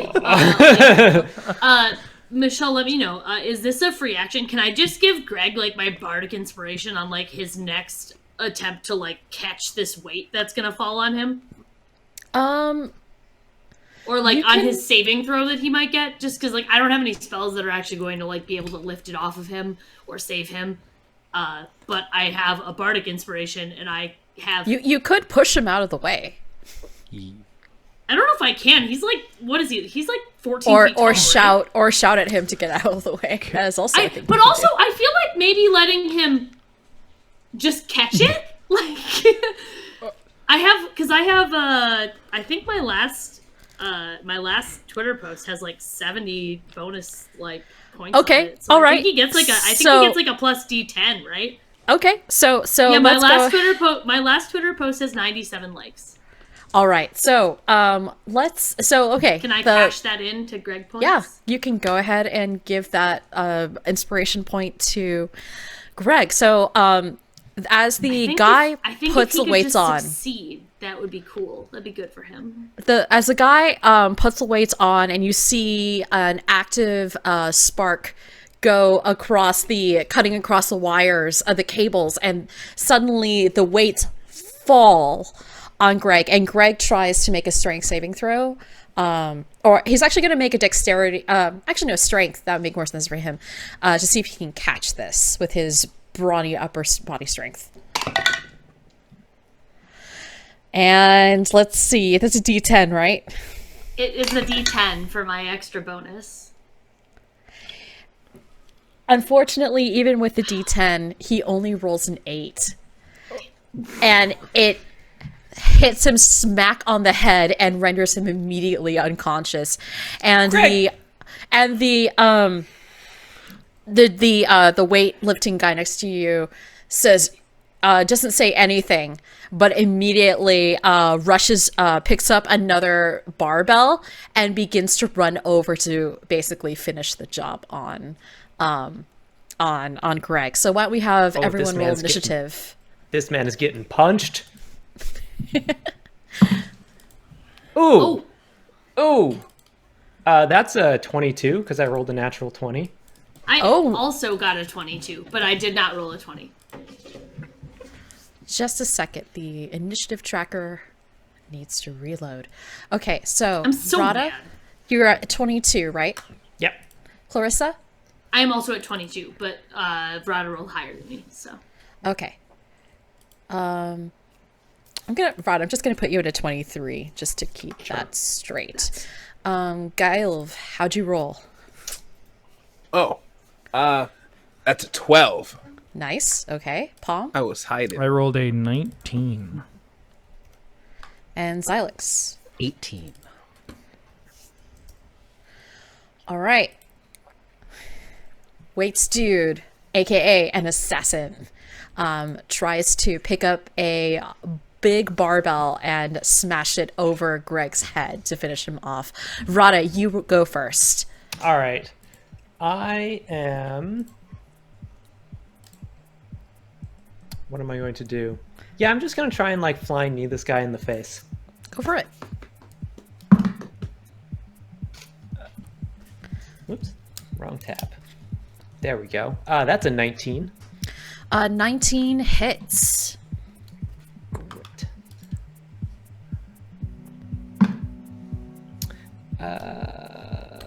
9 damage. All right. You smack him across the face, and he is you see like a little bit of like blood coming out of, as you punch him, you see a little bit of blood coming out of his nose, and he just kind of wipes it, looks at you and smiles, and says, well, this will be an interesting way to get out some calories. Yeah, get out of my way. Oh, it's Got been a job while to since do. I've had a good fight. This will be fun. And I'm also going to give Bardic Inspiration, a combat inspiration to Clarissa. All right, Clarissa, let's do this. Let's show him how it's done on the material plane. Okay.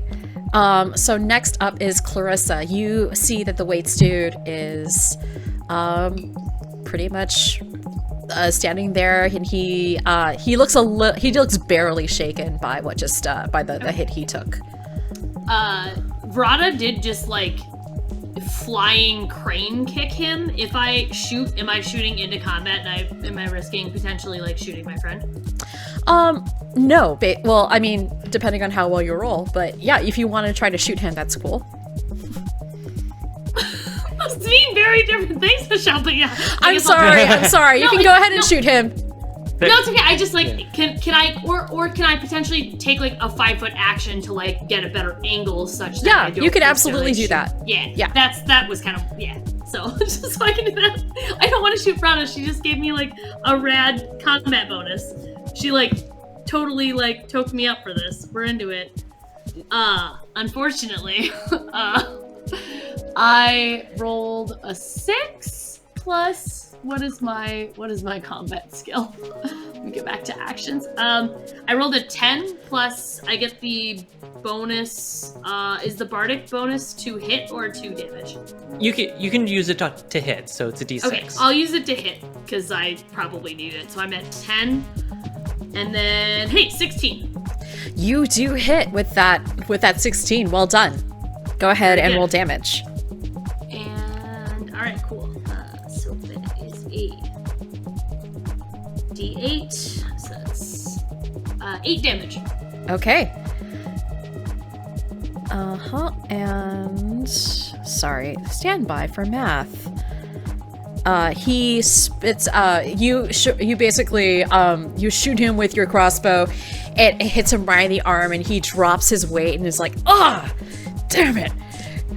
Just need to get one job done." Oh, I told you, get dug, scrub. just you wait. All right, it is now his turn. So on his turn, he's going to turn around and actually target Palm and say, you look like you're so fancy, but I don't think you're as cool as you think you are. And he's going to go ahead and do a he basically holds out his hand, and an enormous old-fashioned barbell appears, the ones with like the two big globes on the end. Oh, a strongman barbell. Yep. Yeah, a strongman barbell appears, but it's glowing. It's glowing like all these different colors, and he says, "Well, I think you can take this." I don't think he even lift, bro. And so he's gonna try to hit you with a chromatic orb. And that is a, let's see, does a 16 hit you, Palm? It does. All right. And so he's gonna roll for damage. Let's see, that's 4d8 worth of damage.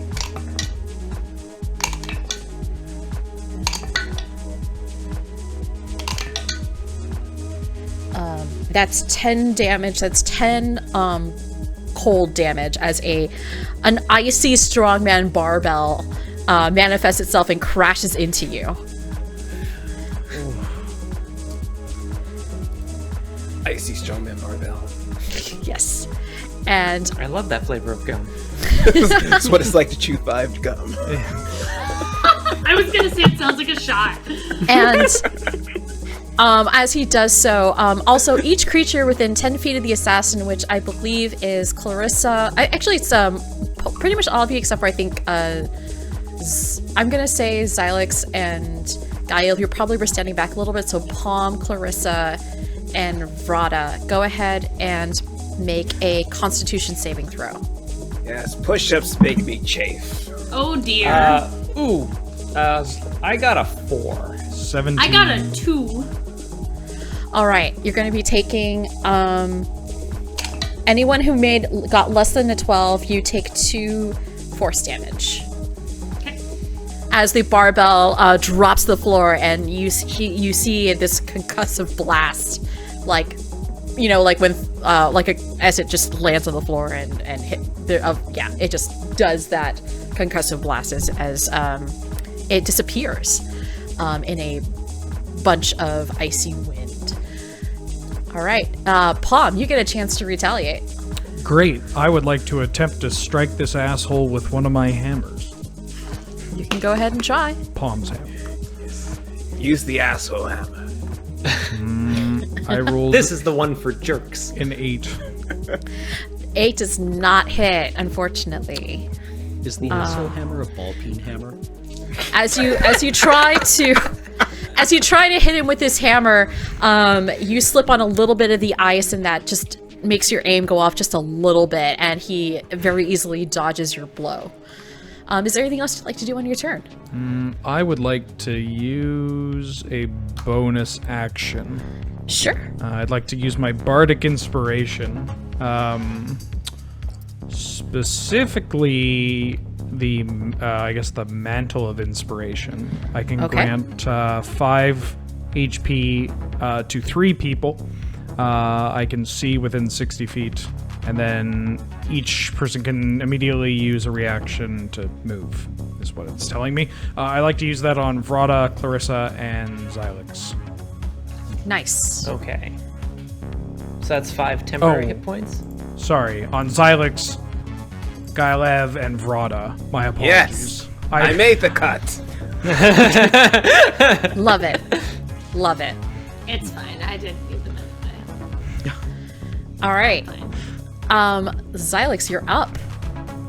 I would like to use vicious mockery against the assassin. Okay. Probably, attacking the layout of this gym as being like poorly maintained and kind of evoking more aerobics than anything else. There's no flow. People get bunched up over there. Yeah. All right. It's just all bad. Go ahead and roll. Oh no, it's just they Oh, it's must just- save on a wisdom saving throw. Gotcha. Okay, let me against go DC ahead. 13. DC 13. That is a 5. So, what damage am I taking? 1d4 psychic damage, which is 4, and they get disadvantage on their next attack roll. Oh. As you say that, the assassin steps back and is like, "Oh, I work out in this gym all the time. How dare you? Oh, but you're so right. tell. No. Gaev, actually, before Gaev goes up, a physical therapist in scrubs comes out of a room, with guns, not with a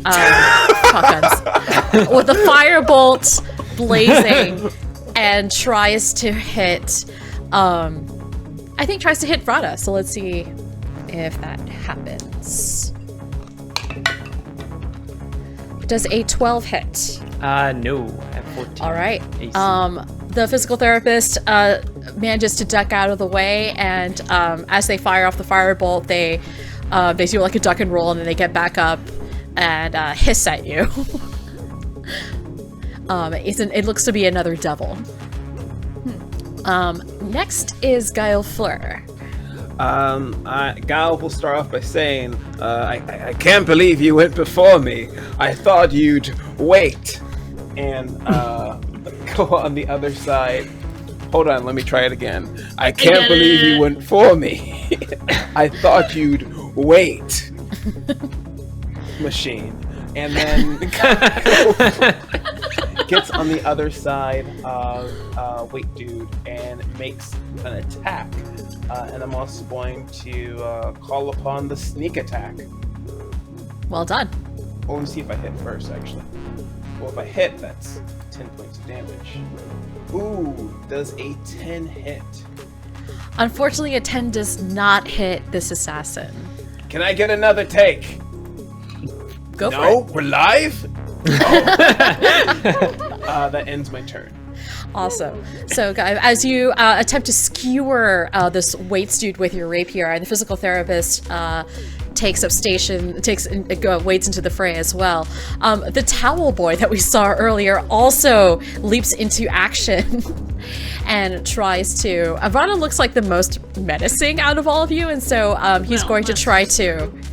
Yeah, he's going to try to hit you with. It looks like two. Basically like two massage tools, like kind of like for a facial gua sha. And he's gonna try to throw them at you. So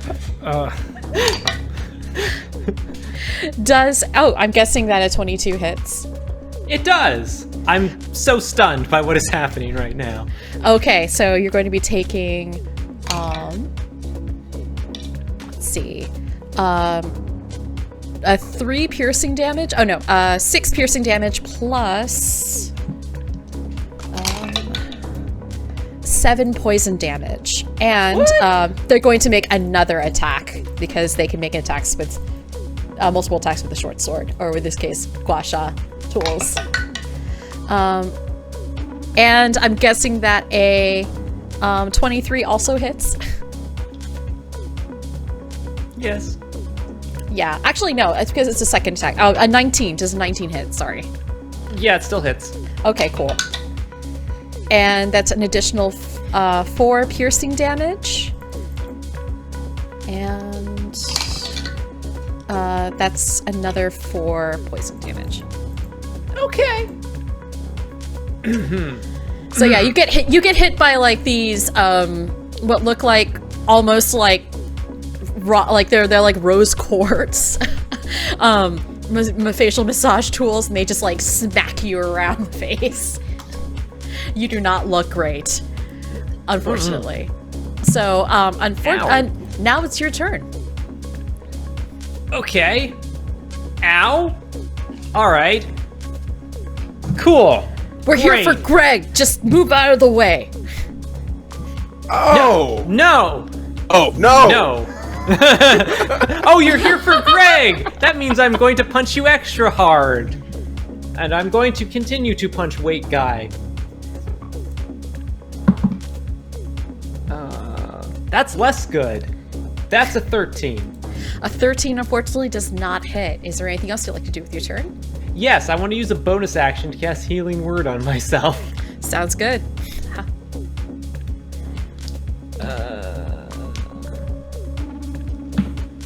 Wow, that's a whole 3 hit points I get back. Cool.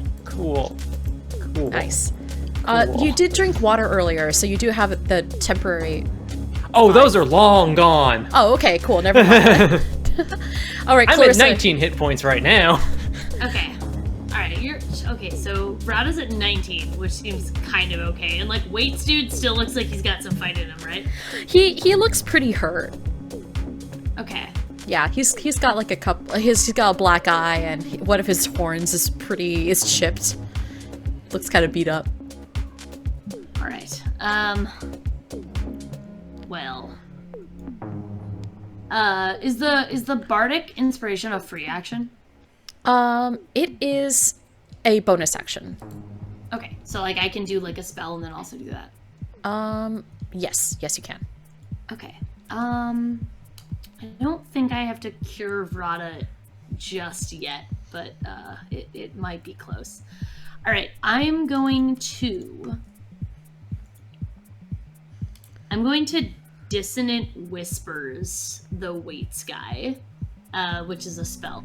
Okay, go ahead. So I get to cast the spell, and I basically just get to torment this man by whispering in his ear. I'm going to tell him that his form is bad, I could bench more than him, and our CrossFit will know of all of his sins by the end of tonight. No! He has to make a wisdom save above 13. Otherwise, Okay. he takes 3d6 psychic damage. Oh, okay. Let's see how well he does on wisdom. He actually does not do super great, so go ahead and roll that damage. Yeah, 3d6? Dope. Yeah, Cool. 3d6. He takes 16 damage. Oh, as you hit him with this CrossFit insult, he just sort of staggers back. It's like, I can't even. He trips over another barbell and he just like All lands of on the Reddit ground. will know of your sin. How? No, don't tell them. I used discounted protein powder. And so, Not yeah. even real egg whites. It's not even real egg whites, and so he falls to the ground, and actually that makes perfect sense because he actually is going to try to get back up, and so he's prone and he's going to take his action to have his movement to get back up, but he has disadvantage on his next attack, so Yes. he's going to try to hit you back, Clarissa. Cool. I am guessing that I'm guessing a 10 doesn't hit. 10 does not hit. Actually, no, if it is a 14 hit, sorry. 14 does hit. Okay, so he's gonna try to hit you with a firebolt. I am immune to... I have a resistance to fire. Alright, so he's going to hit you with 2d10 of fire damage, although we get to half that. So take 5 fire damage. He points at you, he's like, no! How dare you! And it's like that same face from like that meme with the cat, where he's just like, ah! And he, my form is great! And he lightly singes you. Alright, next is Palm. I'd like to drop the hammer on the weights dude. Alright, you head over to the weights dude. Oh, that's an 11. Unfortunately, an 11 does not hit. You attempt to drop the hammer on him, and he rolls out of the way. These Looney Tune-esque birds, after getting hit, they're flying around my head. They're distracting me. Oh, is there anything else you'd like to do? Yeah. No. Okay. Good. All right. Oh no. Xylix, you're up. Let's stab some. And then I can use. Okay, I would like to attack the weights dude. Let's see if we can put him away. All right, go ahead.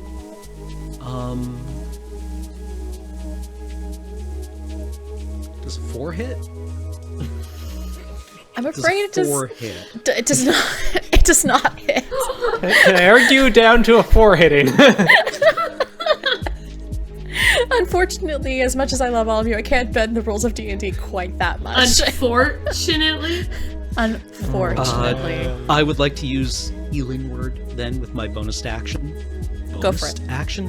And Vrata, how hurt are you? I have 19 out of 32 hit points. I would like to use Healing Word as a 2nd level spell on Vrata. Nice. Thank you. Healing.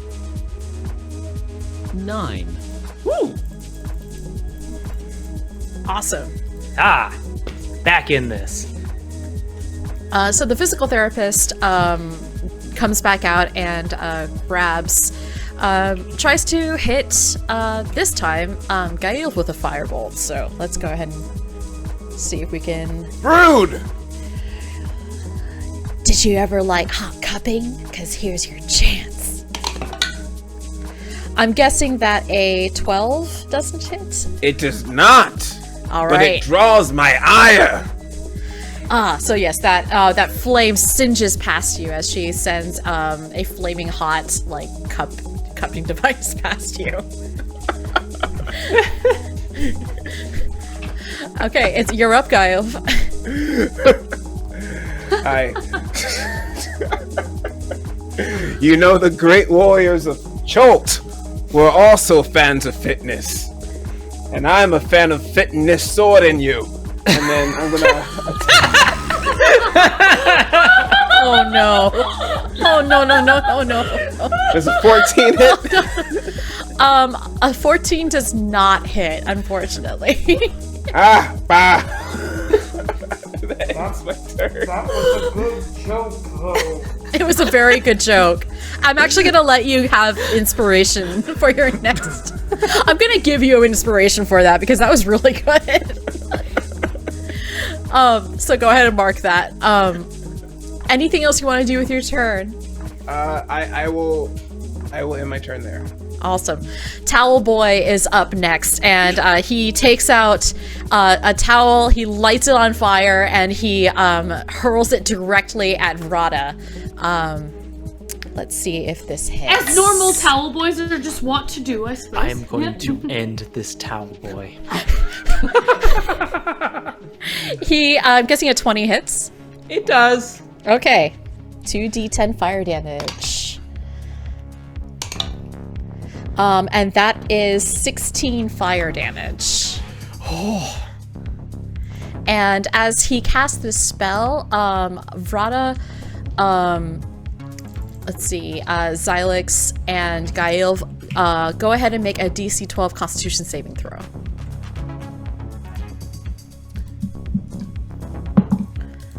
Ooh, 20. I got a 22. Nice. All right. And Gael, you rolled an 18. Awesome. Yes. Okay, so all of you are fine. You're totally fine. This is great. But you will take, let's see, half as much damage. So each of you takes 3 damage from this particular force. As the fiery towel hits Vrata, it lets go a concussive blast as well, and manages to cause your hair to ruffle a bit. So, after that, Rada, you're back up. You've got Waits Dude, who's on his last legs, a physical therapist. She's throwing flaming cups, and Towel Boy is like throwing flaming towels. Okay. First thing I'm going to do is I'm going to give a bardic inspiration to Palm. Thank you. Waits Dude favors his left leg. Aim for that side. And now I'm going to go beat up Towel Boy.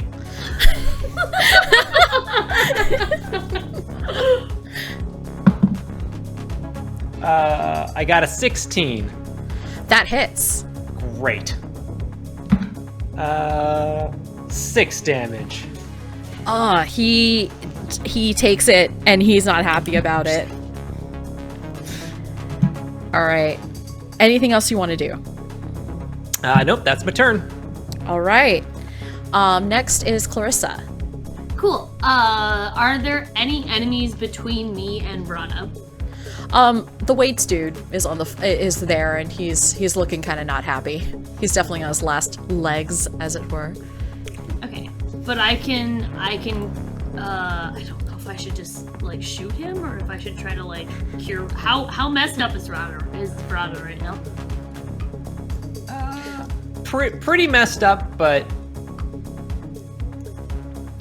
I would say no to some healing. I could just heal Vrana. That's fine. I can just heal Vrana and give some bardic inspiration to make sure. Okay, so I am going to cast Cure Wounds on Vrana.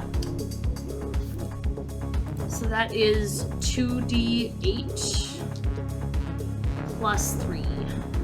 So 8 plus 7 plus 3. So you gain 18 back. All of Twitter is here with you.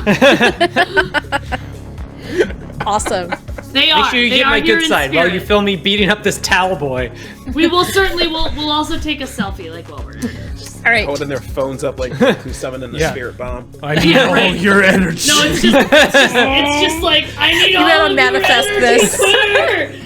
So they're here, and Rada is healed, and then I'm going to give a bardic inspiration to Uncle Xylex, and Nice. I've had quite enough of this. It's just like kick their ass, old dude. Let's go.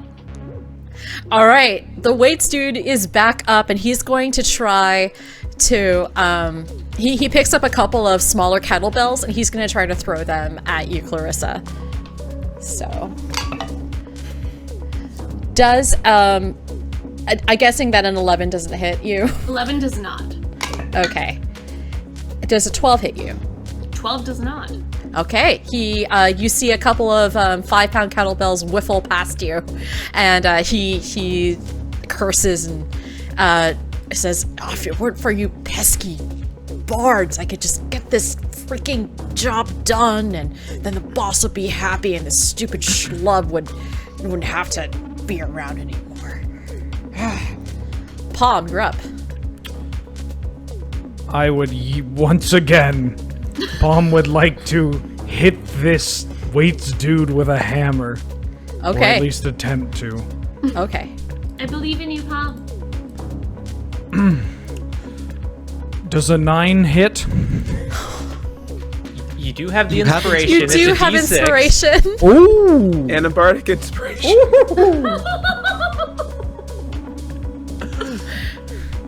Does a 15 hit? A 15 exactly hits. You can't Alright. just finger guns your way out of every situation, you say, but also Sometimes you gotta dab too. that's where you're wrong. For a total of, I rolled a 3 for my hit.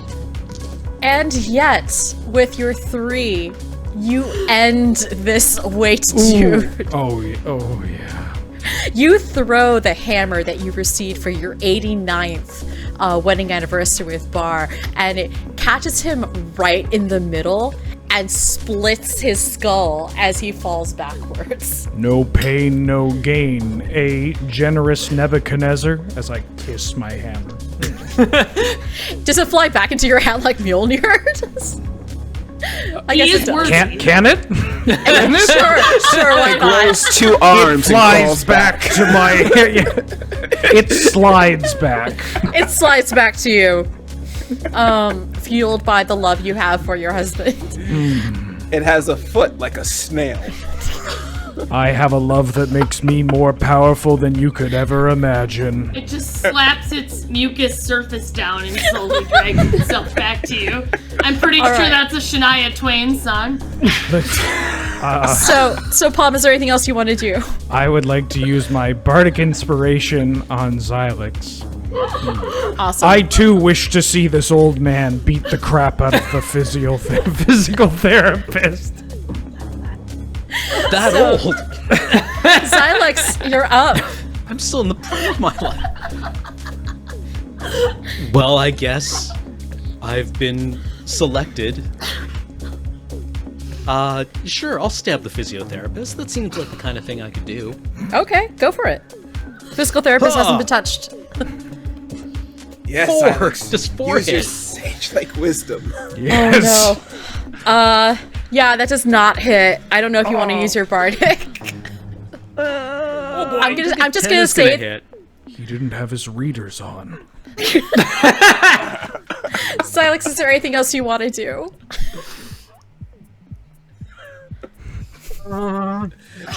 No, that's probably forgot okay. So the physical therapist turns around as you attempt to stab her, and she's like, that's not how acupuncture works. And she's going to try to hit you with a couple of really large acupuncture needles. Does a 19 hit you? Yeah, just a little. Yeah. The other one does not, though, so I only need to roll damage once, which is fine. So go ahead and take 9 piercing damage plus. But plus, because poison damage happens. Plus, but you are a tiefling, so you have resistance to poison, right? I just have resistance to fire, but I could have resistance So I hope it's to fire poison. poison, right? No, unfortunately, it's poison. So you take 5 poison damage as well. Just gonna take 2/3 of my health. It's fine. I would like to use She Hellish says- Rebuke, though. Go for it. Rebuke thee. It's just like a Dex 13 save. Yeah. Oh, so does a so she needs to make a 13 dex save. Okay, just Yes. Yeah, she fails hardcore. Takes 2d10 fire damage, which would be, or no, sorry. You know what? I'm gonna use this as a second level spell, actually. Go for it. 17 damage. Oh, well done. You open your mouth and a bunch of flames erupt, and she looks so hurt. She says, oh god, and now she's on fire, which is not great for her. Gael, if you're up. Yes, Towboy. I figured this entire fight, Gal's just been kind of like casually walking up to each person, just talking shit. Yes, wait, guy. Now you, physical therapist. No disengage needed because they're falling on the ground. Gal was missing all of the attacks while everyone else is getting hurt. He's like, oh, I'll be right there. But you, Pipsqueak. What? You're gonna get it. No. And Gal is going to make an attack on Towboy, aiming for the Achilles tendon and also to hamstring with advantage. So it's 11 and 18 to hit. 18 does hit. Wonderful. Then I'll invoke sneak attack. Go for it. And I'll also throw in. I'm gonna throw in a bardic inspiration for psychic blades to do an additional 3d6 points of damage. So that's 8. Well, okay. So how much damage is this towel boy taking? 11, 14, 15. 16 points of damage. Oh my gosh. You nearly drop him to the floor. I saved the day again, everyone. He looks so hurt. He's just like, this is not what I... To your Achilles tendon, to your hamstring, you forgot today was leg day. Ha! Charlie horse. Oh, God.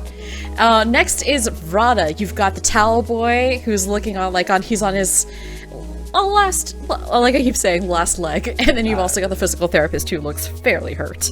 Does the towel boy not get a turn? Oh, towel boy is going to, yes, towel boy does get a turn. He's going to spend his turn being sad, and then he's going to shoot a firebolt back at, Gailv. Does a 14 hit you? Yes, but I don't want it to. I am afraid there's not much I can do about that. And that is 7 fire damage.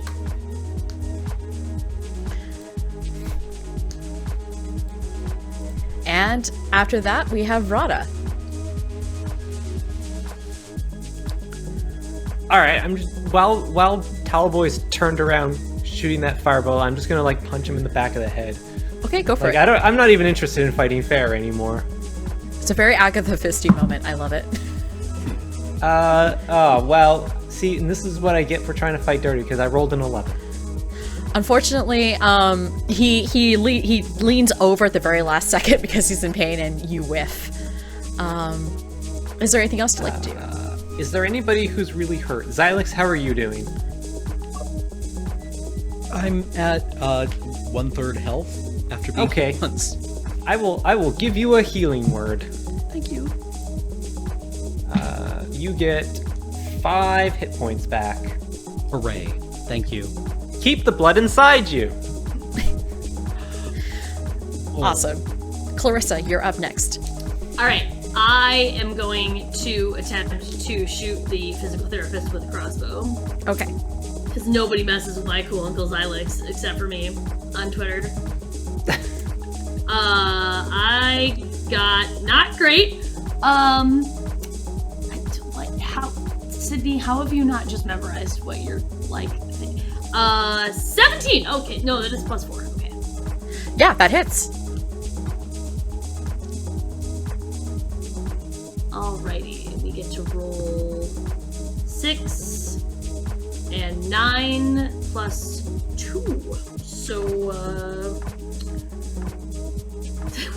like, wait, math is so hard. 6 plus 9 plus 2. Yeah, That's 6 8 plus plus 9 plus 2 is... That's 17. 18? 17. Oh, you drop this physical therapist to their knees. Good. Oh, they are not happy. Anything else you want to do? I will... I think I have one more bardic inspiration to give this session. I've got, cool. or like this day. I will give it to... Who is next? Palm. I'll give it to Palm. Oh. But All right. Palm, you're up. You've got a physical therapist who is prone, aka on their knees, and so you can get advantage on any attacks on them. There's also Towel Boy who's not doing so great either. I do hate the Towel Boy for some reason, but I would like to strike the physical therapist with my other hammer from my 65th anniversary. When you have a hammer, every physical therapist just looks like a nail. Oh, yeah. So I've heard. I'd like to strike the physical therapist with my hammer, Great Melon. Excellent melon? Or just great melon? This one, just great. Go for it. Oh. You get advantage. I rolled an 8. Do I get Bardic Inspiration on this one as well? So physical therapist, she is prone because she's on her knees, so you can roll with advantage, so you can roll again. Oh, yes please. That's a natural 1 plus 3. If you 4 total. what if so the AC, I'm just gonna give it to y'all, it's 15, so I don't think you're gonna be able to hit even with Bardic. So if there's something else you'd like to do. I would like to shout words of encouragement to my teammates and provide my last bardic inspiration to Xylix. Ooh, actually, I still have one. Ooh. Who pass it needs on to- inspiration? Golf, perhaps. I'd like to throw some bardic inspiration to Guy Elf. Okay. Guy They Elf, burned my whiskers, you know. I'm gonna get them back. Guy Elf, what you did to that towel boy? Oh. Xylix, you're up. It's gonna get beat like a towel man.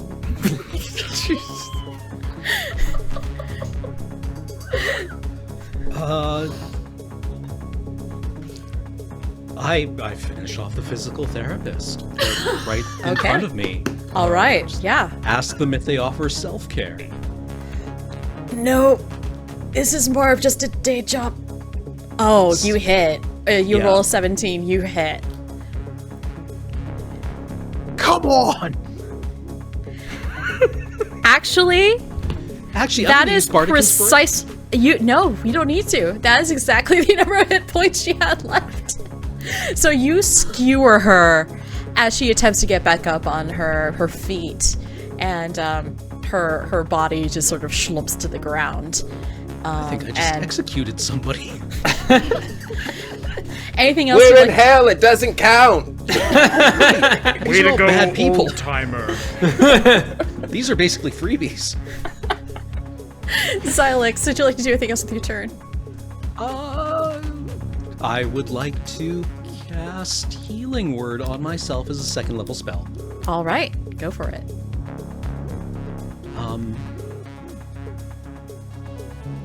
8. Perfect. All right, let's move on to Gael. There's only one of them left. It's a boy with a bunch of fiery towels. We're gonna do it. We're gonna do it. Once again, at advantage. No, that's a 19. Let's see if we can do better. Yes, we can. Nat 20. Finish him. I'm gonna do the sneak attack with the psychic blades and everything, and instead of the rapier, I'm just gonna use my straight up claws. Go right on in, take his heart, and just look him in the eyes and say, "Your soul is mine." Ah! Do we get that? Do we get that? Antoine, will you feel me? We got it. Yes. So, yes, you annihilate. You smack this towel boy so hard his head comes clean off. Teach you to set me ablaze. You Been smack clean him for so hard he has 13 a brief years. experience as a towel man. Brad is gonna And- pick up one of his towels and wipe the blood off. And you're out of combat. And as you witness the scene around you, you see, like the previous assassin, wisps of like smoke that kind of turn into like words, kind of evaporating from their bodies. Do any of you want to make an investigation check or check on Greg? I'm gonna go check on Greg. Okay. Greg's definitely knocked out. But as you come over, he starts to like blink weird, like, what happened? What I miss? Slight malfunction with the exercise machine. Gotta Oh. always check your equipment beforehand, make sure it's in good working condition. How are you doing? You took a little bump on the head. I kind of want to go home. That's probably a great idea. Also, I no longer recommend Wafto as a workout partner. We'll find somebody else for you. We'll get into why later. Oh, okay. And this cowboy needs to be fired. Because he set me on fire. Did we get that one, Antoine? You're doing great, guys. Thank you. I think Cam and I are gonna go investigate the bodies or what remains of them. Yeah, I rolled a Same 7, and I'm going to use my inspiration. How do I... It's a glass surface. How does a die get caught? 5. 12. You don't see anything on them this time. There are no traces of a contract, but the way that this has been kind of set up, like it's not too difficult to believe that you could that this is probably from the same group. I get a Assassins hold are of a we. 5, so I don't think I'm anywhere. Yeah. I'm just taking selfies with the bodies while we're down there. Okay, Palm. I would like to investigate, and I rolled a 23. You find a that these are costumes that they're wearing. Like, these are definitely not like real workout physical therapist towel boy outfits. Like, you see on the back, like, there's a dry cleaning tag actually to them that says "Bill to Assassins Are We." And This towel boy was 23. What the heck? and then He you was see in fact a towel man. and then you see bill to or invoice to Princess Palace as part of the tag. Ooh.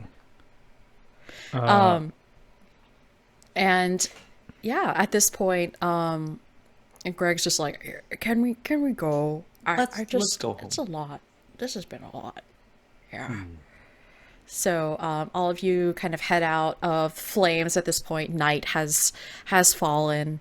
And Annie runs up to all of you and says, "Oh my gosh, I heard I got a ping on my there's like an alarm I have on my phone whenever my dad gets attacked, and are you okay, Dad?" Oh, sorry, Kathleen. That's okay. You did it perfectly. I'm okay. Oh, sweetheart, I'm so sorry to have bothered you like this. But yeah, thanks to the phenomenal 5, I'm okay. Dad, I think that there's some very strange stuff going on, and Dad, I'm just so glad you're okay. And this is, maybe we should just go inside. Yeah, let's go inside. And as you all try to re-enter the Prince's Palace, you hit an invisible wall. And yeah. Xylix, did you have the invisible wall installed already? No, that's tomorrow. Huh. I don't understand. I own this place. I don't understand why I can't get in. And he puts up a hand up on the wall and just like tries to, and his eyes glow for a second, trying to take down the ward. And he says, this is law magic that it's under my power. I don't understand. Apparently I must have signed something. I don't, but this is my place. And then a cackling voice begins to boom and echo from what looks like the outside part of the squid swimming pool tiki area, and emerging from it like a really twisted version of Venus rising from the sea, Dan appears. Dan?